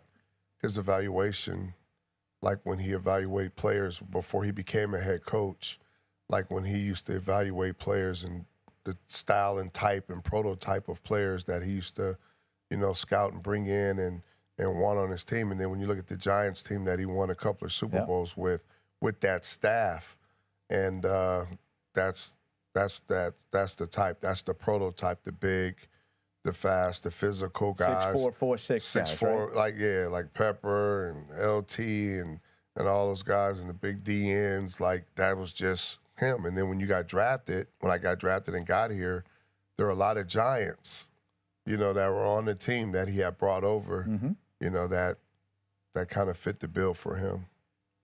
RKK always brags that you're his first. Yeah. Right? First pick. Yeah. Yep. When he bought the team. Yeah, that's a nice little fifth son, right? Yeah, that's a big. There's a lot of those, by the way. All right. But that's a nice little thing to know that you were his first. That in his ownership, you're the first guy. Yeah. It started. That was great. Why was it important to you, Willie, to be here when Parcells went into the Hall of Fame? Was it just like representing and to support? Yeah, I mean, it's like he, when you travel through this NFL life and you've come across so many, guys that you've played with and that coached you and you work with, and he took a chance on me in the draft. Like he drafted me and he believed in me, and I just remember coming in as a young rookie and not really knowing what to expect, and having a guy like that, I was comfortable because I was used to those type of coaches, and I had, I didn't have thin skin. I was like, I took to coaches like that. That was, that was brutally honest. That was brash. That will get in your face and do all that, but then, that'll love you up at the same time. And Lawrence Taylor was one of my favorite players, growing up, along with Tippett, and Derek Thomas and a couple other guys. So you coached the greatest, in my opinion, the greatest, defensive player to do it in my position. And just our interaction and just, like I said, giving me a shot and believing in me. That's, that says a lot. And then our relationship once I got here. That's great. You guys had a lot of success, right out of the chute. 94, your rookie year, you guys end up, being a playoff team. Got thumped by guess who? Yeah. Now we all remember it. You'd be amazed how much Bill Parcells remembered each and every detail of that loss. Really? Talking about a crossing route to Ray Crittenden that went off his face and get picked off. We were going in to take the lead, and I mean the attention to detail from a game. 35 years ago. Really sharp. It was a physical game. It was a great game. And that team was kind of built like the Giants. Pepper's on that team. Pepper was on that team. I remember Eric Turner, the late, great Eric Turner. Yeah, right. Big safeties, big linebackers. Yep. I think was Pleasant over there at the time. Yeah, I think so. He was. Yeah, I mean, they kind of look like us. And now, great moments in history. You know what else bothered me is I didn't study it. Is the Lane Johnson the tweet of him being like, "Gonna have some fun in a couple weeks at the link." That made my blood boil. That one. Let's see. All right, come on, let's go. Like really, really. You know what really bothered me when Nick Boyle said, "We'll see how they are when we play them." Yeah, he then they gave clarified. up. Then they gave up 37 points. Yeah. That really bothered me. Well, you like that. I don't like any of it. I don't dislike any of it. It doesn't really come on my radar. Nothing these guys say affects anything that happens on the field. I'm very consistent with that. Yeah. I don't care that he mouthed off before the game, and I don't care that that didn't have any impact on the game. Yeah. You guys, I care. That's the lifeblood. Yeah. For haters. That's what makes it fun. Hater nation. I know. Patriots. We actually enjoy sports. We get into do you? Oh, do you? But you can't take a picture after no the game fun. you win. Your enjoyment of sports really shines through when And you can't do interviews. you're disgusted with a team celebrating there is after a win. protocol and there's etiquette. And Right. that and that it was- broke, Cross the line. it broke Cross the your line. rule. That broke- So, Yeah. Eric, have fun, but not too much fun. That's another great moment from All right, back here in Patriots Unfiltered, 855-PASS-500 is the hotline. And No, we're gonna do it later. we're going to do it later. Yeah, we're gonna do it after Vrabel. What makes you think we're going to have time later? pilot. We're going to do picks today. I don't know. What are we gonna do? And You, you- want to do it? Yeah, All right, yeah. we're gonna do it, guys. I mean, we'll do it again if he comes. It's only 1:05. We got 5 minutes. okay. All right, let's do it quick. Come on. It's time for the Copilot question of the week, presented by Microsoft Copilot, Good, where every Mike. day is game day, and where every decision is powered by insight, innovation. Microsoft technology helps to make decisions faster, insight sharper, and strategies more adaptive. Guys, I had some fun today. Paul's been making fun of me, about the Dolphins beating the Patriots in December and affecting their playoff seed. So today's Copilot question of the week is, how many times have the Dolphins actually beat the Patriots in December and affected their playoff seeding And affected their eligibility, play- etc.? I would say 2. I'd say a few times they've affected the seeding, but I don't know exactly how many. I thought you were going to say in Foxborough. Oh, no. Just generally, because there was a pretty famous one. In Steven recent- Jackson game. The corpse of Steven Jackson game was a December No, game. the one here. Yeah. Miami. Well, that's the Ryan Fitzpatrick game that he Yeah. was talking about. Yeah. Well, I don't know if that one affected I don't know if that affected them, the loss. The Steven Well, Jackson. 08, did it? Steven Jackson game Did it? affected their seeding. Absolutely. Great job, Copilot. You're wrong.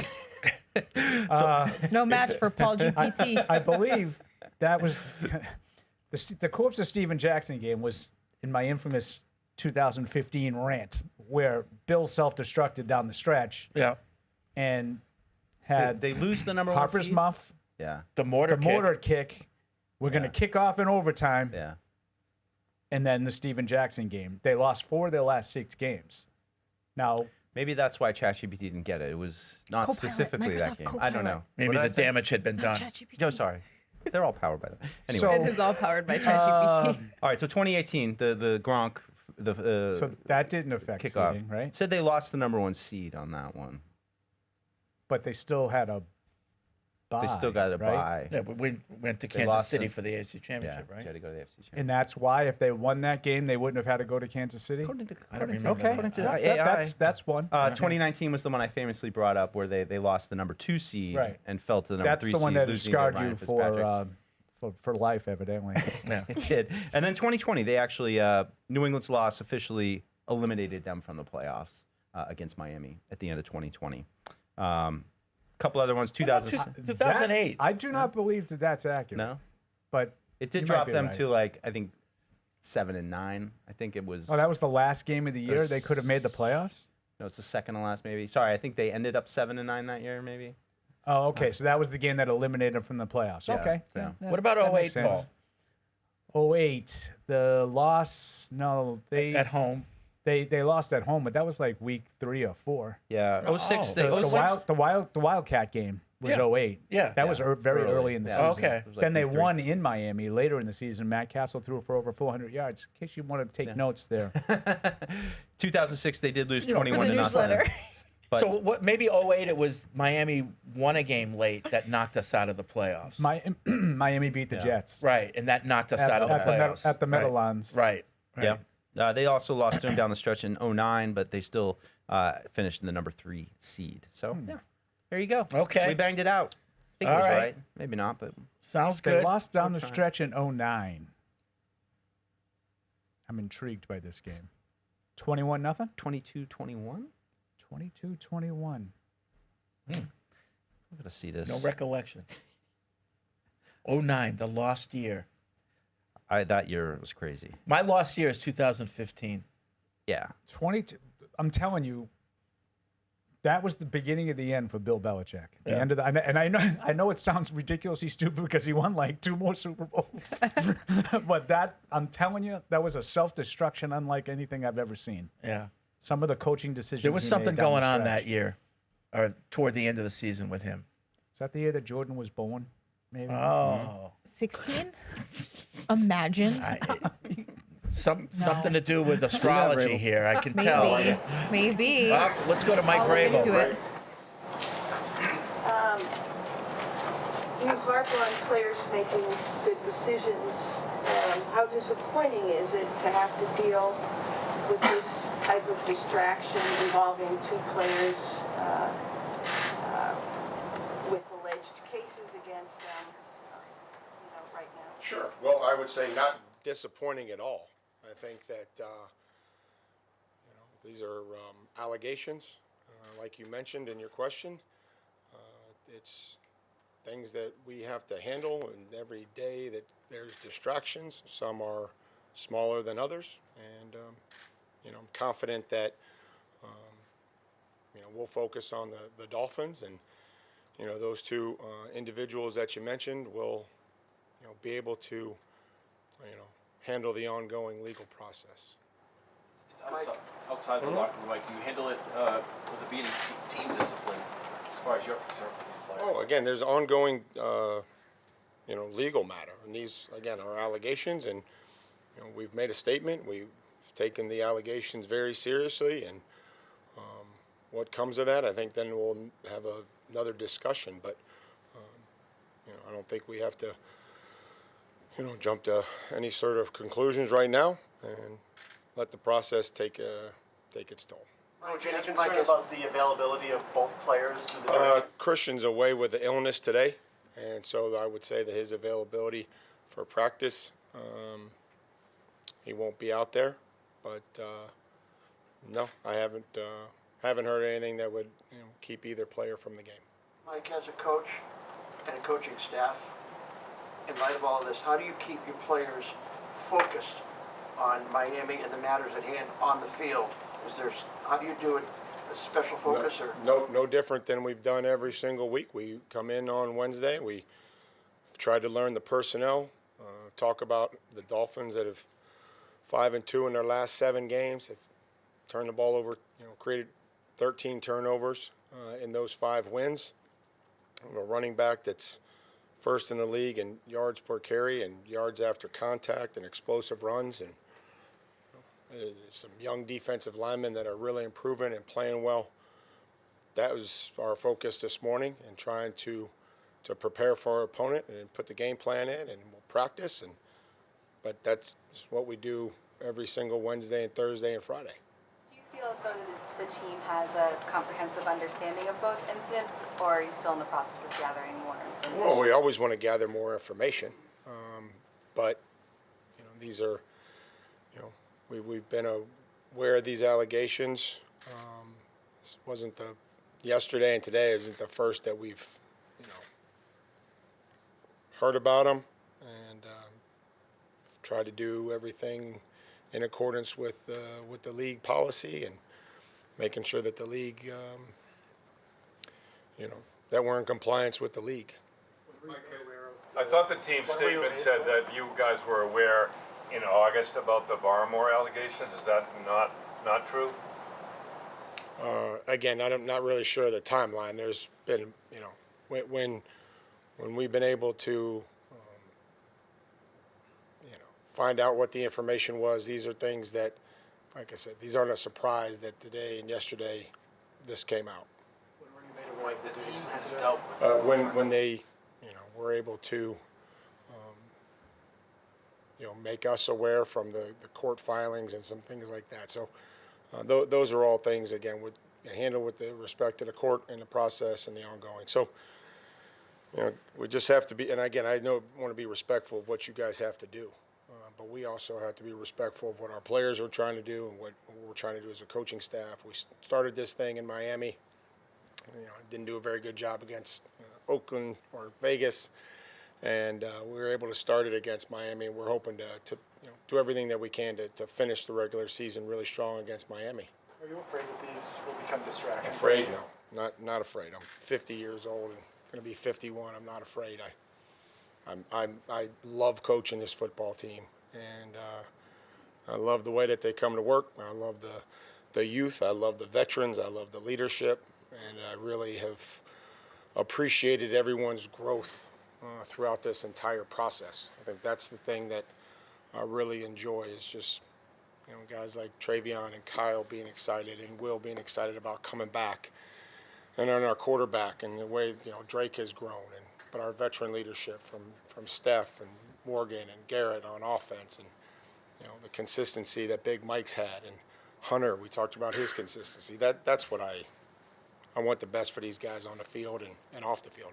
Like in the team statement that was released yesterday about Diggs in relation to the Diggs situation, it says we support Stephon. What does that mean? That everybody that we care about and that we have been close to for a while, that we support, and we do.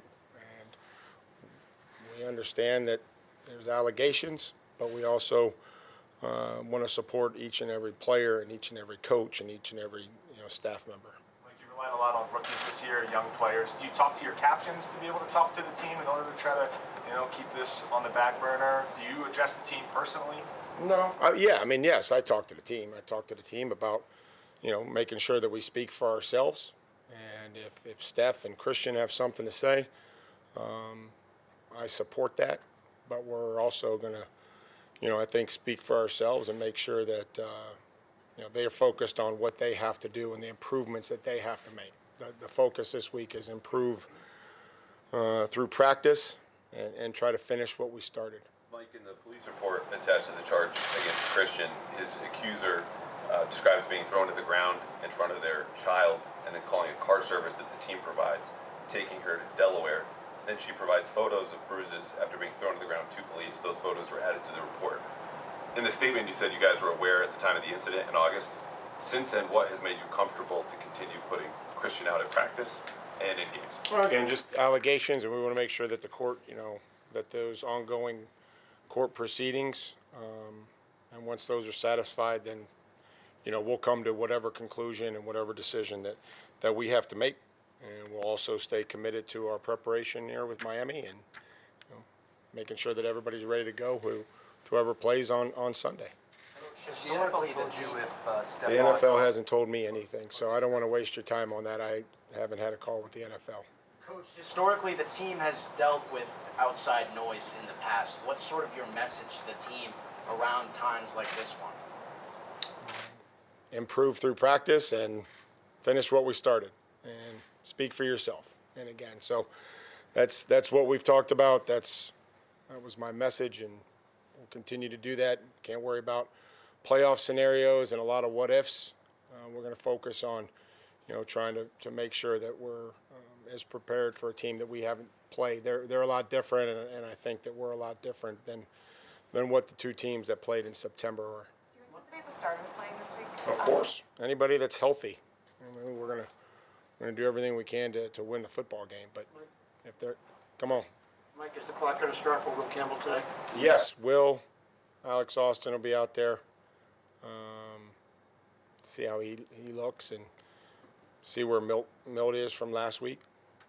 Mike, how much do you take into account individual achievements in this final game, whether it's hitting certain incentives for individual players or an award maybe being at stake like MVP? If it's anything that can help the team win, I'm all in favor of. We've talked about this maybe, 3 or 4 weeks ago about, chasing wins and not plays. And so that I want those to all align. And I can always appreciate, production. I get it, whether that's tackles, playtime, sacks, catches, touchdowns. but really what I'm focused on is wins, and I have to try to balance that, between individual players and then units and then a team. Mike, in the statement released about Stephon Diggs, it was mentioned that he has categorically denied those allegations to the team. No such mention was in the statement regarding Christian. Has he denied the incident as described in the police report? Yeah, I'm not going to focus on any of the conversations that we've had with the players, or I've had with the players, and so I'm going to let the ongoing court process take its course, and I'm going to focus on the Dolphins and focus on coaching this football team and the guys that are healthy enough to be out there. Mike, back to the ride in Delaware. Does the team routinely offer car service to players, loved ones, family members, wives, or girlfriends? Yeah, I don't know that is the case. I'm not, I just, since 2001, probably had the same company when I go to the airport take me, whether I was a player or a coach here. So I don't know. I can't comment on that. Apologize. Mike, the last question, guys. About 25 to 30 guys came back from a year ago on the roster, and maybe 5 or 6 of them were signed to contracts. I more want to talk about Jalen Hawkins. The decision to bring him back, it was in March, so you didn't. It's not like you. I don't know how well you got to know him over the first few months, but can you talk about the decision to bring him back? And then. Yep. I would say that through Jeremy Springer and Tom Quinn's efforts to explain to me their group of core guys, he kept coming up. He had to play defense, but he was on every single special team, was the wing. I think they described him as a selfless player who would do anything that he could to help the football team, and was playing a lot of defense. Seemed like a veteran guy that we would want to have around. And then in the conversations that we had with me and Elliot and Ryan and Stretch, it was, excited to be able to bring him back. He's earned everything that he has now with the production, the play time. Keeps working. It means a lot to him. He's a fun guy to coach, and I'm happy that he's having success. So appreciate the time here, guys, and we'll see you here in a couple days. All right, that was Mike Vrabel. With his 1:10 press conference on a Wednesday, addressing, the news about Barmore and Diggs. So Yeah. we'll leave it at that. But I thought there were good questions by the media. Yeah, I thought there were some fair questions. I don't think that they have much more information than they released in the statement. So I don't think we got any resolutions. It certainly seems that all systems football-wise for those two are a go. Yep. Unless we learn more in the coming days. But I would. Based on the way Mike sounded, I would expect those two guys to be part of the equation on Sunday. I think he pretty much said that. He said that from what we know, they'll be out there. So in that regard, I guess you could take that as good news, for the team. Yep. So that's that. And not a lot of other talk beyond that. So no, he did mention that. I think there was a question about personnel use on Sunday, and he indicated that the healthy guys will play. That's. I think that makes sense. I think there's still something to play for. I think the difference between the 2 and the 3 seed, forgetting about, you'd really kick yourself if Denver would have stubbed their toe and lose that game, and you sat everybody and lost out in a chance to move up. But I think there's value in just holding serve and making sure you win to keep the 2 seed too. Yep. So I'm not surprised that Mike's going to play these guys. Yep. Mike went to the locker room just to get the vibe, so he'll come back and give us his report. And then of course, the Eye on Evan, sponsored by GL Barbershop. Should actually sell sponsorship to that. Norm in Daytona Beach. Hey, Fred, I guess I lucked out. I never received my free gift from AARP, and the discounts aren't worth a hill of beans. So there you go. Now I'm going to have AARP on my back. I guess it's a big lobby, I guess. All right. It's a lot of old people on my lawn shaking their canes and stuff. What? you are special.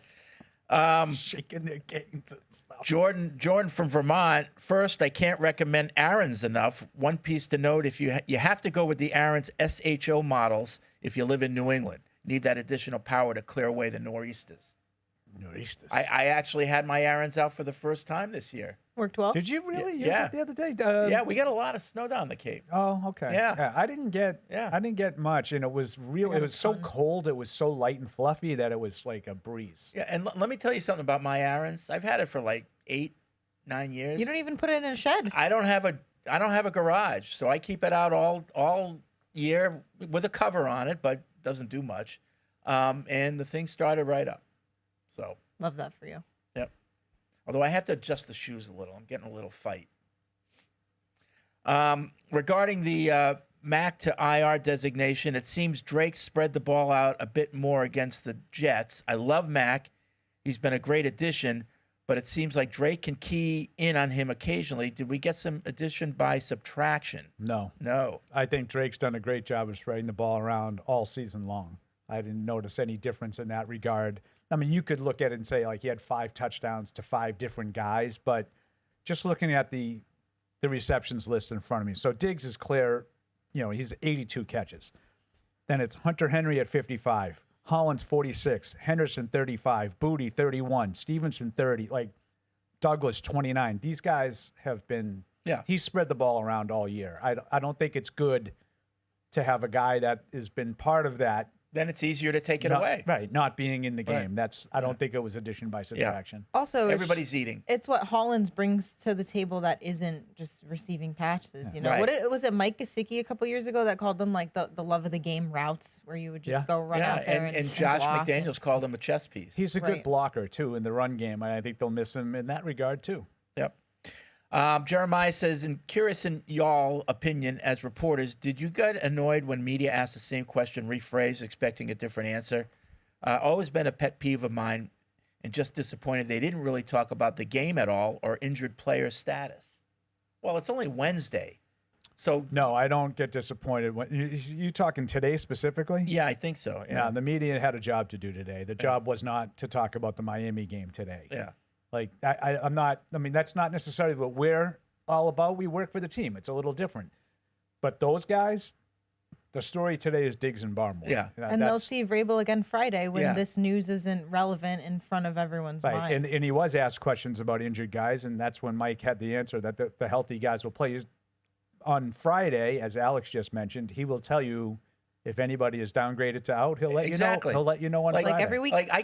To me, it does seem like later in the week than it is. Like, does it? Like, Yeah. It seems like a lot has happened this week, but it's only Wednesday. Mhm. So this is really the first day that they've been out to practice. Well, so a lot has happened, right. unfortunately. Right. So we'll get our first participation report later today, but they also have tomorrow and Friday to see how these injured guys look out on the practice field, and we'll get more, like Paul said, on Friday, we'll get the final determination on who's going to play. And on Monday, he did indicate that he expected to have Will Campbell back at practice.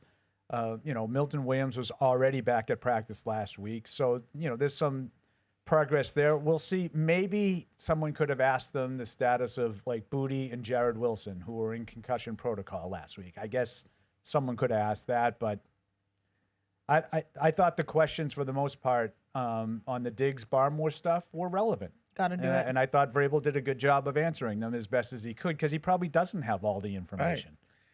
Jeff in Vancouver, inspired by Fred's childlike curiosity about route names, Reddit has Explain Like I'm 5 or Ellis. PU segment could be, for the newsletter, Explain Like I'm Fred or Elif.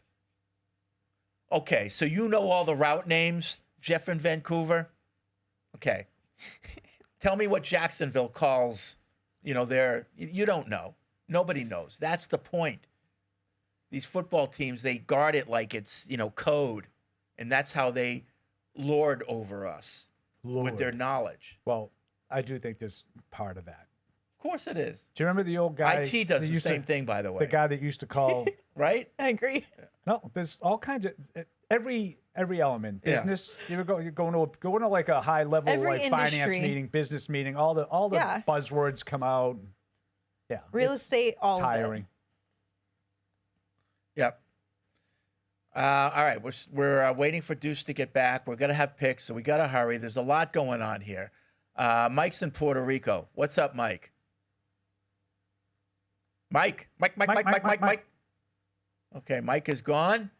Hope everything's all right. Kevin's in Florida. What's up, Kevin? Kevin. Hey. Yeah. Can you hear me okay? Yeah. We can. All right. Hey, first off, I just want to mention, longtime caller, love seeing you guys evolve throughout the years. Remember the last time I called in, I had asked if you guys were ever planning on doing video podcasts for all of your shows, and I'm glad you're doing that now. You have a beautiful setup, and it's just been amazing watching you guys grow and evolve. Thank you, Kevin. I love you guys. And the only other thing I wanted to mention, just because I never call in, and I don't know whether or not you guys have officially decided on it or not, but I got to throw in my 2 cents. I don't have anything completely against the Drake May thing, but I just don't see how it could work when announcing it on national television. I don't see how it works in the crowd with a slow chant or anything like that. Considering the fact that we have such an accurate passer with bombs downfield, I could definitely picture Zolak calling a game one day saying Drake May with a 50-yard or Drake Mayday with a 50-yard bomb downfield. And not to mention the double meaning of it, too. Like, if he's having an incredible day and they just so happen to say, well, it's looking like a Drake May day today. And also just imagining a slow chant of Mayday, Mayday on the field, like in the crowd. That kind of name works, in my opinion. I don't care if it's taken by somebody else. I feel like if Psycho Tom is deserving of a nickname, I don't think there's anything too cool about Drake to deserve his own moniker. But that's just my 2 cents, and I'll listen offline. Okay. Thanks, Kevin. And he's right. Like, that would lend itself to a chant. But, like, what was the chant for Brady? Right. Brady. Like, that was the chant. Like, it wasn't a Drake nickname. May. It was his name. Drake May. Did Brady even have it? TB12, I guess. No, and GOAT. Nobody called him TB12. Yeah, but no one called him GOAT. I think people referred to him as TB12. Maybe not in this building, but like fans and stuff. Fred didn't care for it. I mean, in writing maybe, but I didn't hear like, oh, TB12 had a good game. But in the stands, the chant from the crowd was always Brady. It was the Brady chant, and that would lend itself, May Day. That could work for a chant, but whatever. So would Drake May. Yeah, Drake May. Yeah. Okay. All right. Poor Drake. Drake Poor May. Drake. May. The dumb crap he has to entertain with us. Drake, you don't have a nickname. Drake, what's your favorite cookie? What's your favorite nickname? It's funny. Zolak in the press conference. I don't think it was in Baltimore. He was talking to somebody who was at the podium, and he was referring to Drake May, and he called him the kid. Zolak called him the kid. Get up, kid. Yeah. He said that when he got hit the other day. Get up, kid. Aaron's in Kentucky. What's up, Aaron? I was actually just calling to piggyback on the last call. I'm not going to take credit for this, but earlier in the season, I seen a tweet, and somebody had tweeted out highlights from Drake, and they had captioned it, Drake the Schedule Made. And I think that's a killer nickname. What is it? The Schedule. The Schedule. I don't mind that one. I think that's because it's kind of like blind people. Like 5 years from now, we're still calling him the Schedule, reminding people that that year that they won the Super Bowl, you were making fun of him. In 5 years, that might be funny. Yeah. Right now, it's not. I think it is, as long as they keep winning. That's what I said. In 5 years, it might be funny. Yeah. All right. Thanks, Aaron. People love the nickname. Alex doesn't approve either, Fred. So you're no, going to yell at her you don't like you the do Schedule? Me? As a nickname? Yeah. No. Okay. We're just making stuff up to it sticks or it doesn't. The kid's been in the league for going on 2 years now. And it can't be whatever you have to this point is what it's going to be. And it can't be a nickname if his teammates don't call him. And a lot of guys don't have nicknames. Right. Yeah. But your teammates have to call you that for it to be your nickname, right? I agree. And it has to be organic and natural and make sense. Yeah, and most nicknames are just something about the name anyway. But he's kind of got 2 one-syllable names, so you can't really shorten it and make it a nickname. Now, if he played hockey, his name would be Drakey. Yeah, it would. Right? Yeah. 100%. Yeah. Okay, Drakey. Yeah, you either take a syllable off or you add an IE at the end for every hockey player there is. Yep. Yeah. Rick in Dallas, I was just curious if any of you guys have heard any reason why Dan Orlovsky apparently hates Drake May. He trashed him during the draft process, ranking him number 6 on his list of QBs, has had nothing complimentary to say about him all season, and is now actively campaigning against him for MVP. I realize he's a commentator, and it's his job to say crazy things to attract views and clicks, but it seems like he's zeroed in on May, and I can't figure out why. Did May pick on his kid in high school, kidnap his puppy, toilet paper his house? Finally, at what point do fellow members in the media begin to hold him accountable? His football takes are consistently wrong, and yet he keeps appearing on radio and TV. What value does he bring? I honestly can't figure it out. Is he? Who is this? Dan Orlovsky. I haven't heard. No. The email. I just would like. It's a guy. An example. Oh. Give me an example of Orlovsky's football takes being wrong. Now, I know the draft thing, that's the thing that got under Evan's skin, remember? Yeah. Yeah. When Orlovsky was really complimentary of Drake May's play in the middle of the year, do you remember how upset Evan got? Because Evan was the only one allowed to He's compliment. gatekeeping Drake. Correct. He was the only one allowed to take credit for understanding that Drake was really talented. Right. And he was mad at Orlovsky for saying a lot of nice things. So I would be curious from the email, there is what, aside from the pre-draft, which a lot of guys get that wrong, aside from the pre-draft criticism of Drake May, give me an example. Well, because an example of saying that Matthew Stafford should get the MVP and not Drake May that's not bashing, that's not poor football. We disagree with it. We all think Drake May should get the MVP. We all talked about that yesterday. Right. But I'm sorry, it's not like laughable that a guy with 42 touchdowns gets the MVP. While we were on the show earlier, I saw Orlovsky on TV, so maybe he just said something recently that I don't know. I did get tagged in something by a listener. Shout out Nor. Now I just get sent Dan Orlovsky videos from people in hopes that I show Evan to further rage bait Evan. Because it's complimentary of Drake. Right. That's all I've seen is him showing how great Drake May has played over especially the second half of the season. He breaks down this stuff, and I don't like Evan, I know watches more of that stuff. He breaks down the tape in very slow, methodical fashion that I'm not really all that interested in.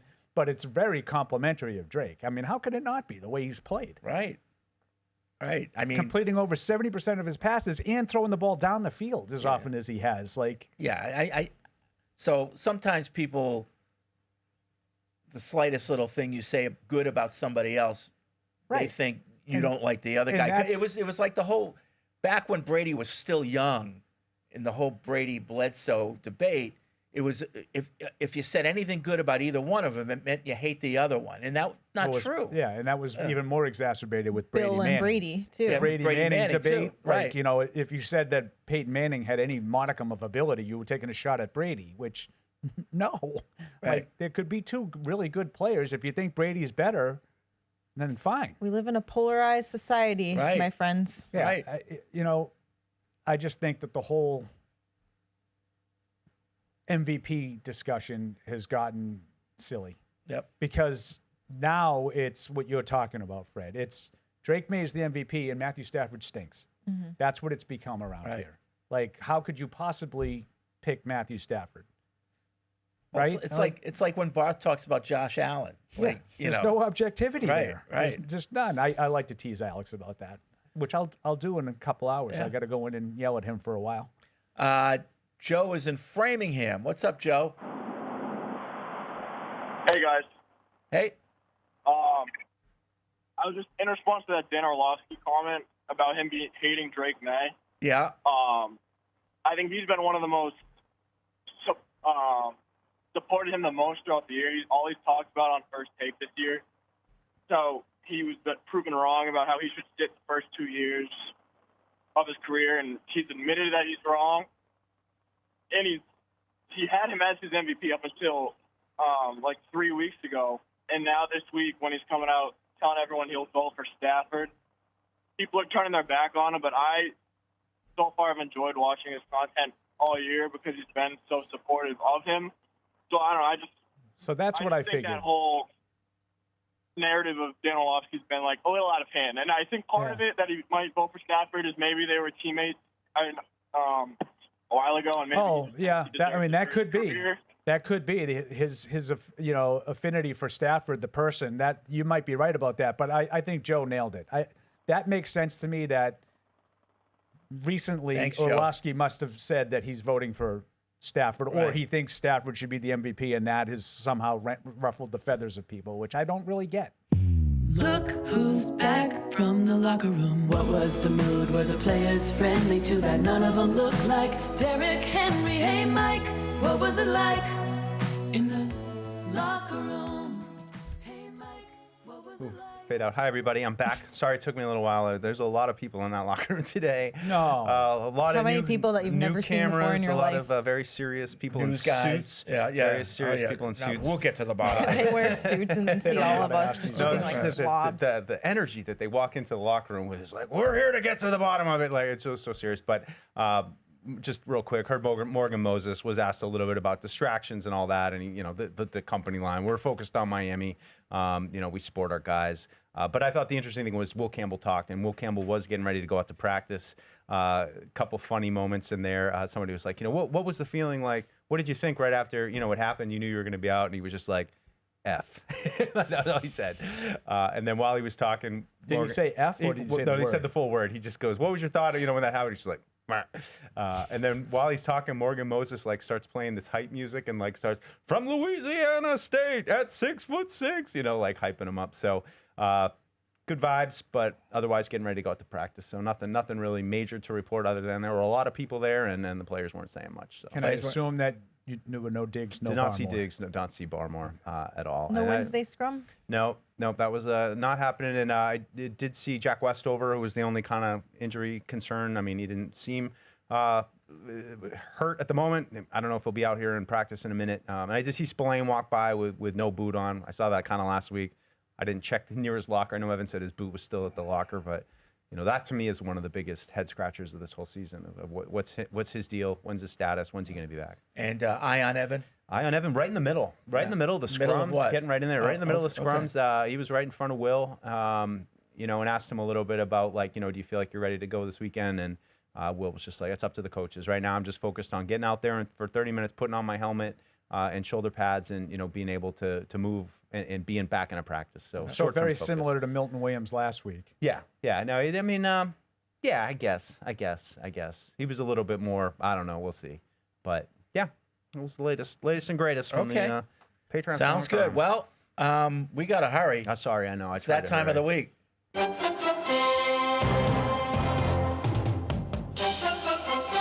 right. How did we do last week? It's not a great week, but everybody was pretty similar. But there has to be one person at the top. That was Paul. When he tees himself up. 10-6. Mike, Alex, Evan, and Fred 9-7. Wow. Okay. Okay. I feel like I'm with like the a normal spread, person. Alex, Evan, Paul, and Fred 8-7-1. Okay. And Mike 6-9-1. So nice. Here are the nice. Here's the Just standings. Fade me, people. Fade me. The tie at the top remains heading into week 18. Alex and Fred 165, 90, and 1. So well behind the Boston Cream contest, by the way. I think the leader had like 81 losses. Something like that. Wow. Yeah, Good for him. Who is this guy? Well behind. Paul is in third at 159, 96, and 1. Mike 154, 101, and 1, and Evan 153, 102, and 1. Okay. So you're holding off Evan for that last, but you don't want to finish in last in both. Don't want to do both. And it's pretty much mathematically Right. over for the other one. Yeah, it's With the I spread, know. Freddie Fields 137, 115, and 4. Paul 130, 122, and 4. So I really cannot realistically catch Fred. That's too much to pick up in 1 week. Evan 127, 125, and 4. Alex 124, 128, and 4. I want everybody to pay attention to this one, folks. Mike is 107, 145, and 4. It's bad. You have to try. You have a responsibility to be that bad. It's just a gift, Paul. I don't know what it is. Well, I just want to say, if anyone out there has been putting their money where my mouth is, I'll give you my Venmo so I can get a taste. Yeah, just a little taste. Yeah. What is beak? Yeah, just a little taste. Just gotta wet my beak. But is it safe to say that I'm better at being bad than Fred is good at being good? Yeah, you're This really year. bad. Yeah, and you're good at it. If you just picked everything the opposite of I what had you to do did, George Costanza. you'd be rolling. I in it. know.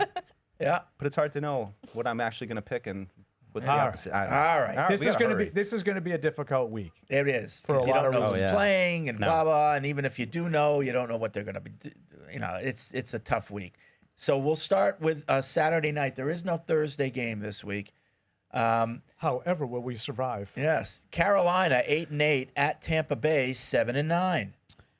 So Tampa Bay is a 2.5-point favorite. If Tampa wins, they would then have to wait to see what happens with Atlanta. Mm-hmm. And if Atlanta wins, then Carolina would still go to the playoffs at 8-9. If Carolina wins, they're the division champ outright. That's it. And by the way, this game's on ESPN.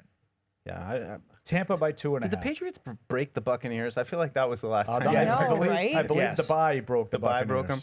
Buccaneers. Shoot, I'm going with my Panthers on the road, taking the upset. My Panthers. It's a joke between me and Paul. Oh, okay. Mike thinks they're good. I don't. I just think they're I don't know if they're disrespected. good, but they're frisky. Ah.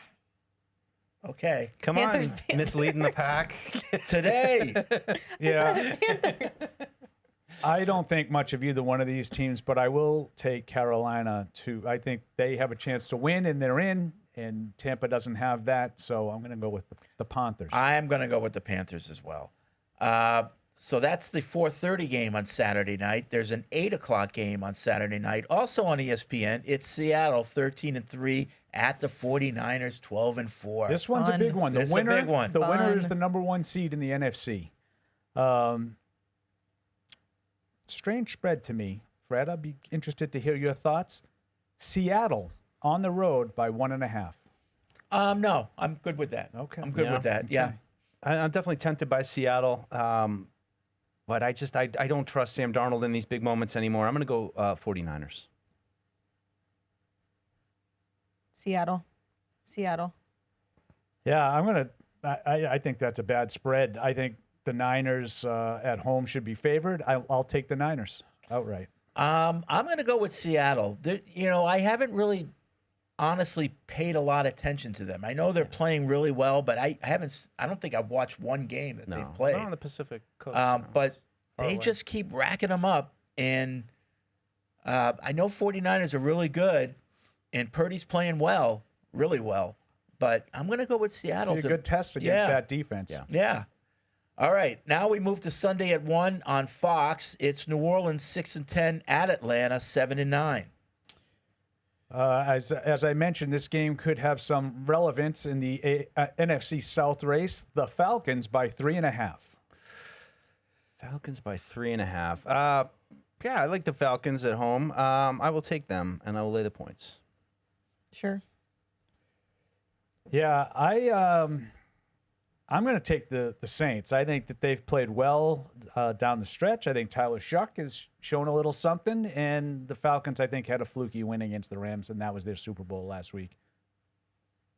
I am going to go with the Falcons. My new favorite player, Bijan Robinson. Love him. Freddie just realized that Bijan Robinson's pretty He's good. pretty good. Yeah. Pretty good. So I'm going to go with the Falcons. Realized this week, not when we played them. Sunday at 1, Cleveland 4-12 at Cincinnati 6-10.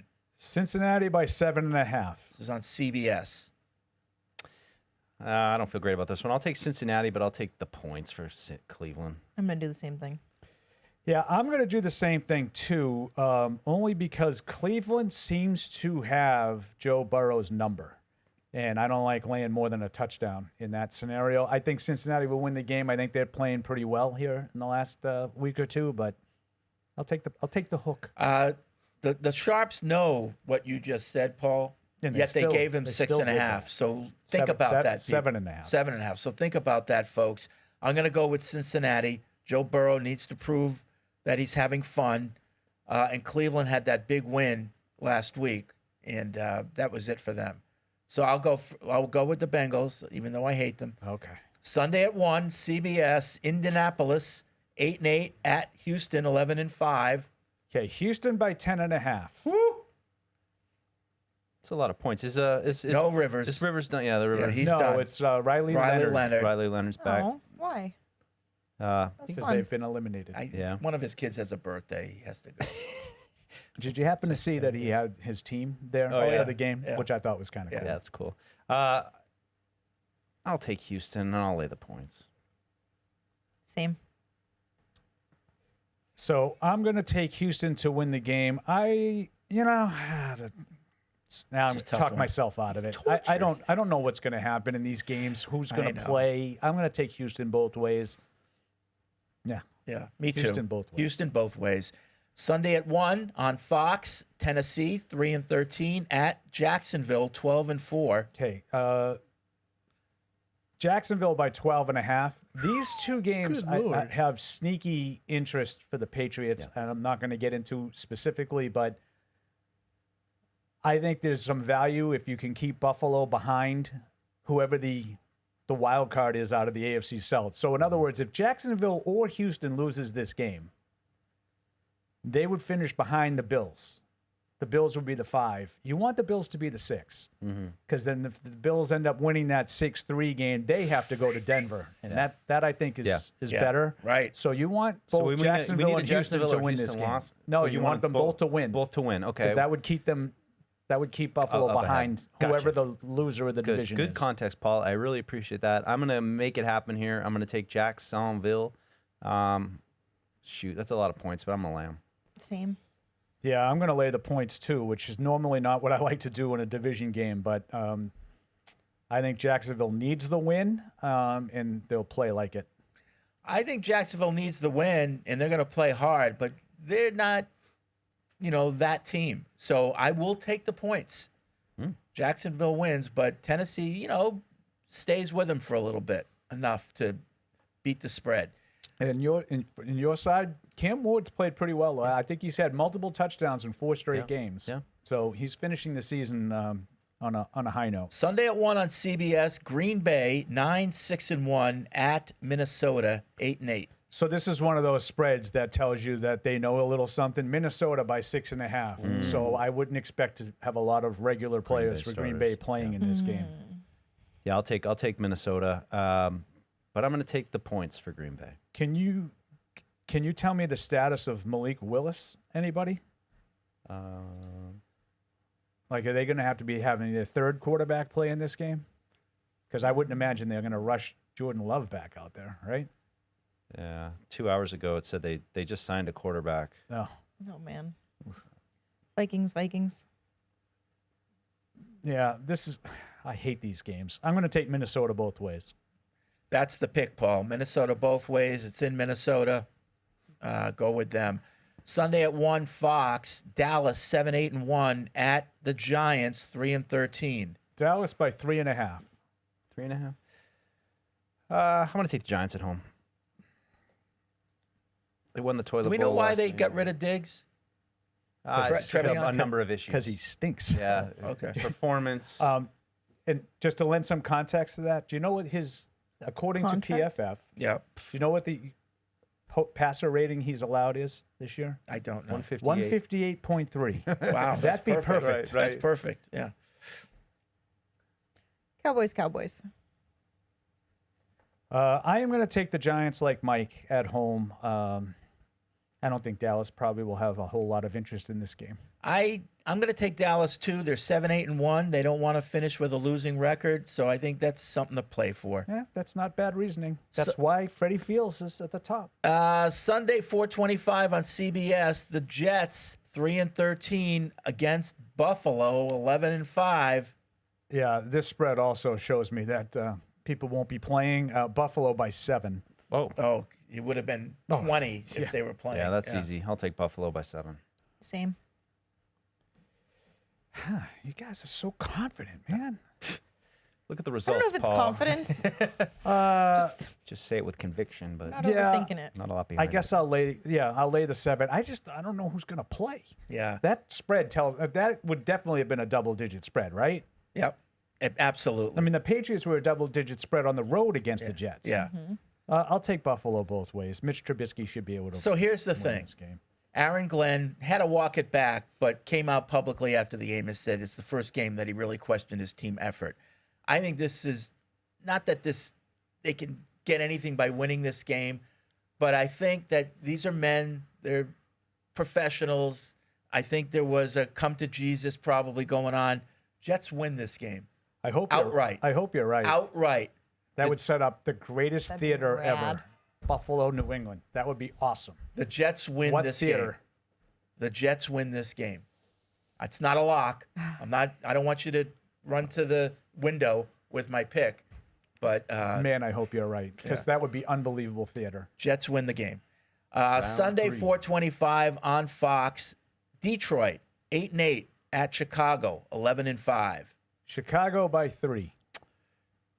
Whew, interesting. Yeah, that's a good game. I'm gonna take Chicago. I'll lay the points. Detroit still has a outside chance, right? No. Are they out? Yep. Okay. Chicago. Yeah, I'm going to take Chicago as well. I could see Detroit playing hard in the game to try to salvage whatever they can, but I think the Bears are a little bit better positioned to win this one. The Bears win the game. 4:25 on CBS. It's the Chargers 11-5 at Denver 13-3. Denver by 12.5. Jeez. That's a lot. I'm going to take Denver, but I'm going to actually take the points for the Chargers. I just think both teams kind of take the foot off the gas once it's out, and it won't be that big of a spread. Who's the Chargers' backup quarterback? Trey Lance. Who was a first-round pick. Yeah. Don't forget that. Yeah. Denver to win. Maybe Chargers sneaky cover at the end. Good, Alex. Good Yeah, pick. I'm going to take Denver both ways. I think that'll be a tough defense for a backup quarterback to go against. If it was Herbert playing, then be totally different. But I think that it's unlikely that Herbert's the only frontline player for the Chargers that won't be playing in this game. I think he'll rest as many guys as he can. I'm going to take the points. Denver wins, but I'm hoping the Chargers put up a fight here. Got my Bo Nix voodoo doll. I'm sticking Hell yeah. pins in it. We got to get that 1 seed. You never know, but it's in Denver, of course. I don't know how they get away with it. I don't know how they do it. There needs to be an I investigation. feel like if the Patriots go to Denver this year to play in the playoffs, you need to do like a Fred video of just being frustrated well, of course, here we are. Here we are. Sunday, 4:25 on Fox. Arizona 3-13 at the Rams 11-5. Rams by 7.5. Yeah, give me the Rams. Rams. Yeah. Rams haven't played very well on defense lately, but I'm going to take the Rams both ways. Yep, Rams both ways. Sunday, 4:25 on CBS. Kansas City 6-10 at the Raiders 2-14. Another tough game. Chiefs by 5.5. That's a gross one. So right now the Raiders have the number 1 overall pick. Is that right? I believe yeah, that's accurate. yeah. Giants are number 2. Yeah, I think the Raiders want that number 1 pick. I'm gonna take Kansas City. Me too. Yeah, I'm going to go down the way I have the rest of the season, losing the Kansas City game by picking the Chiefs. So Kansas City. No Max Crosby, no Brock Bowers. Yeah, for I'm the going to go Raiders. with Kansas City as well. I think the Travis Kelce's Raiders really last want game that too. number 1 Oh. pick. In Vegas. That's Sunday, 4:25 on CBS. It's the Commanders at 4-12 at the Eagles 11-5. Eagles by 7. Sure, give me the Eagles.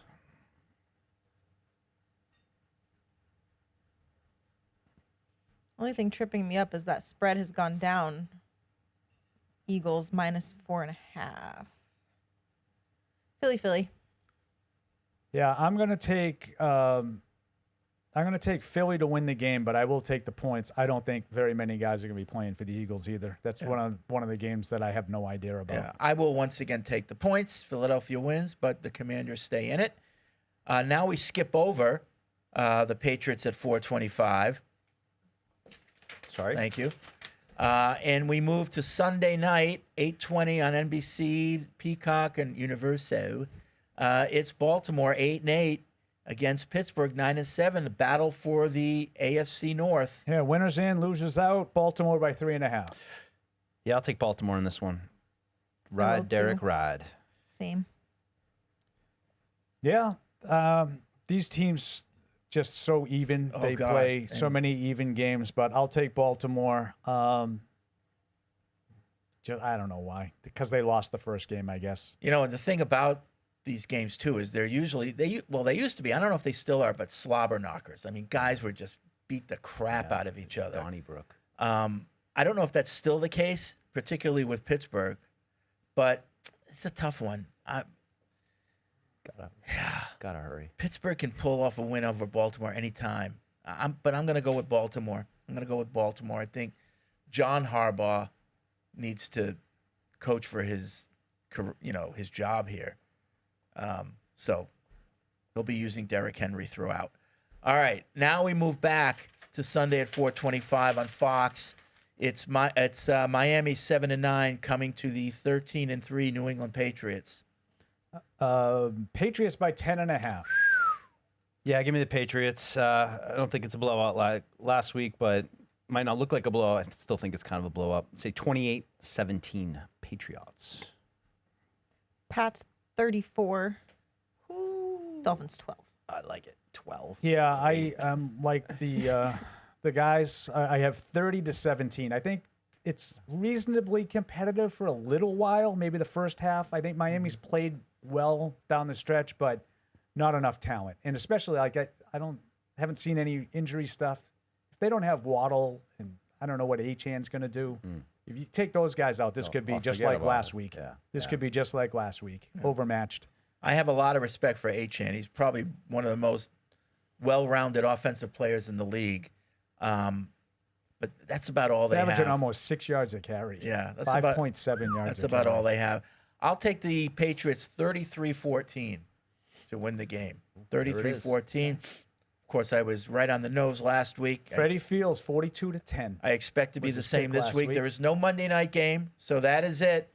And that's it for this show.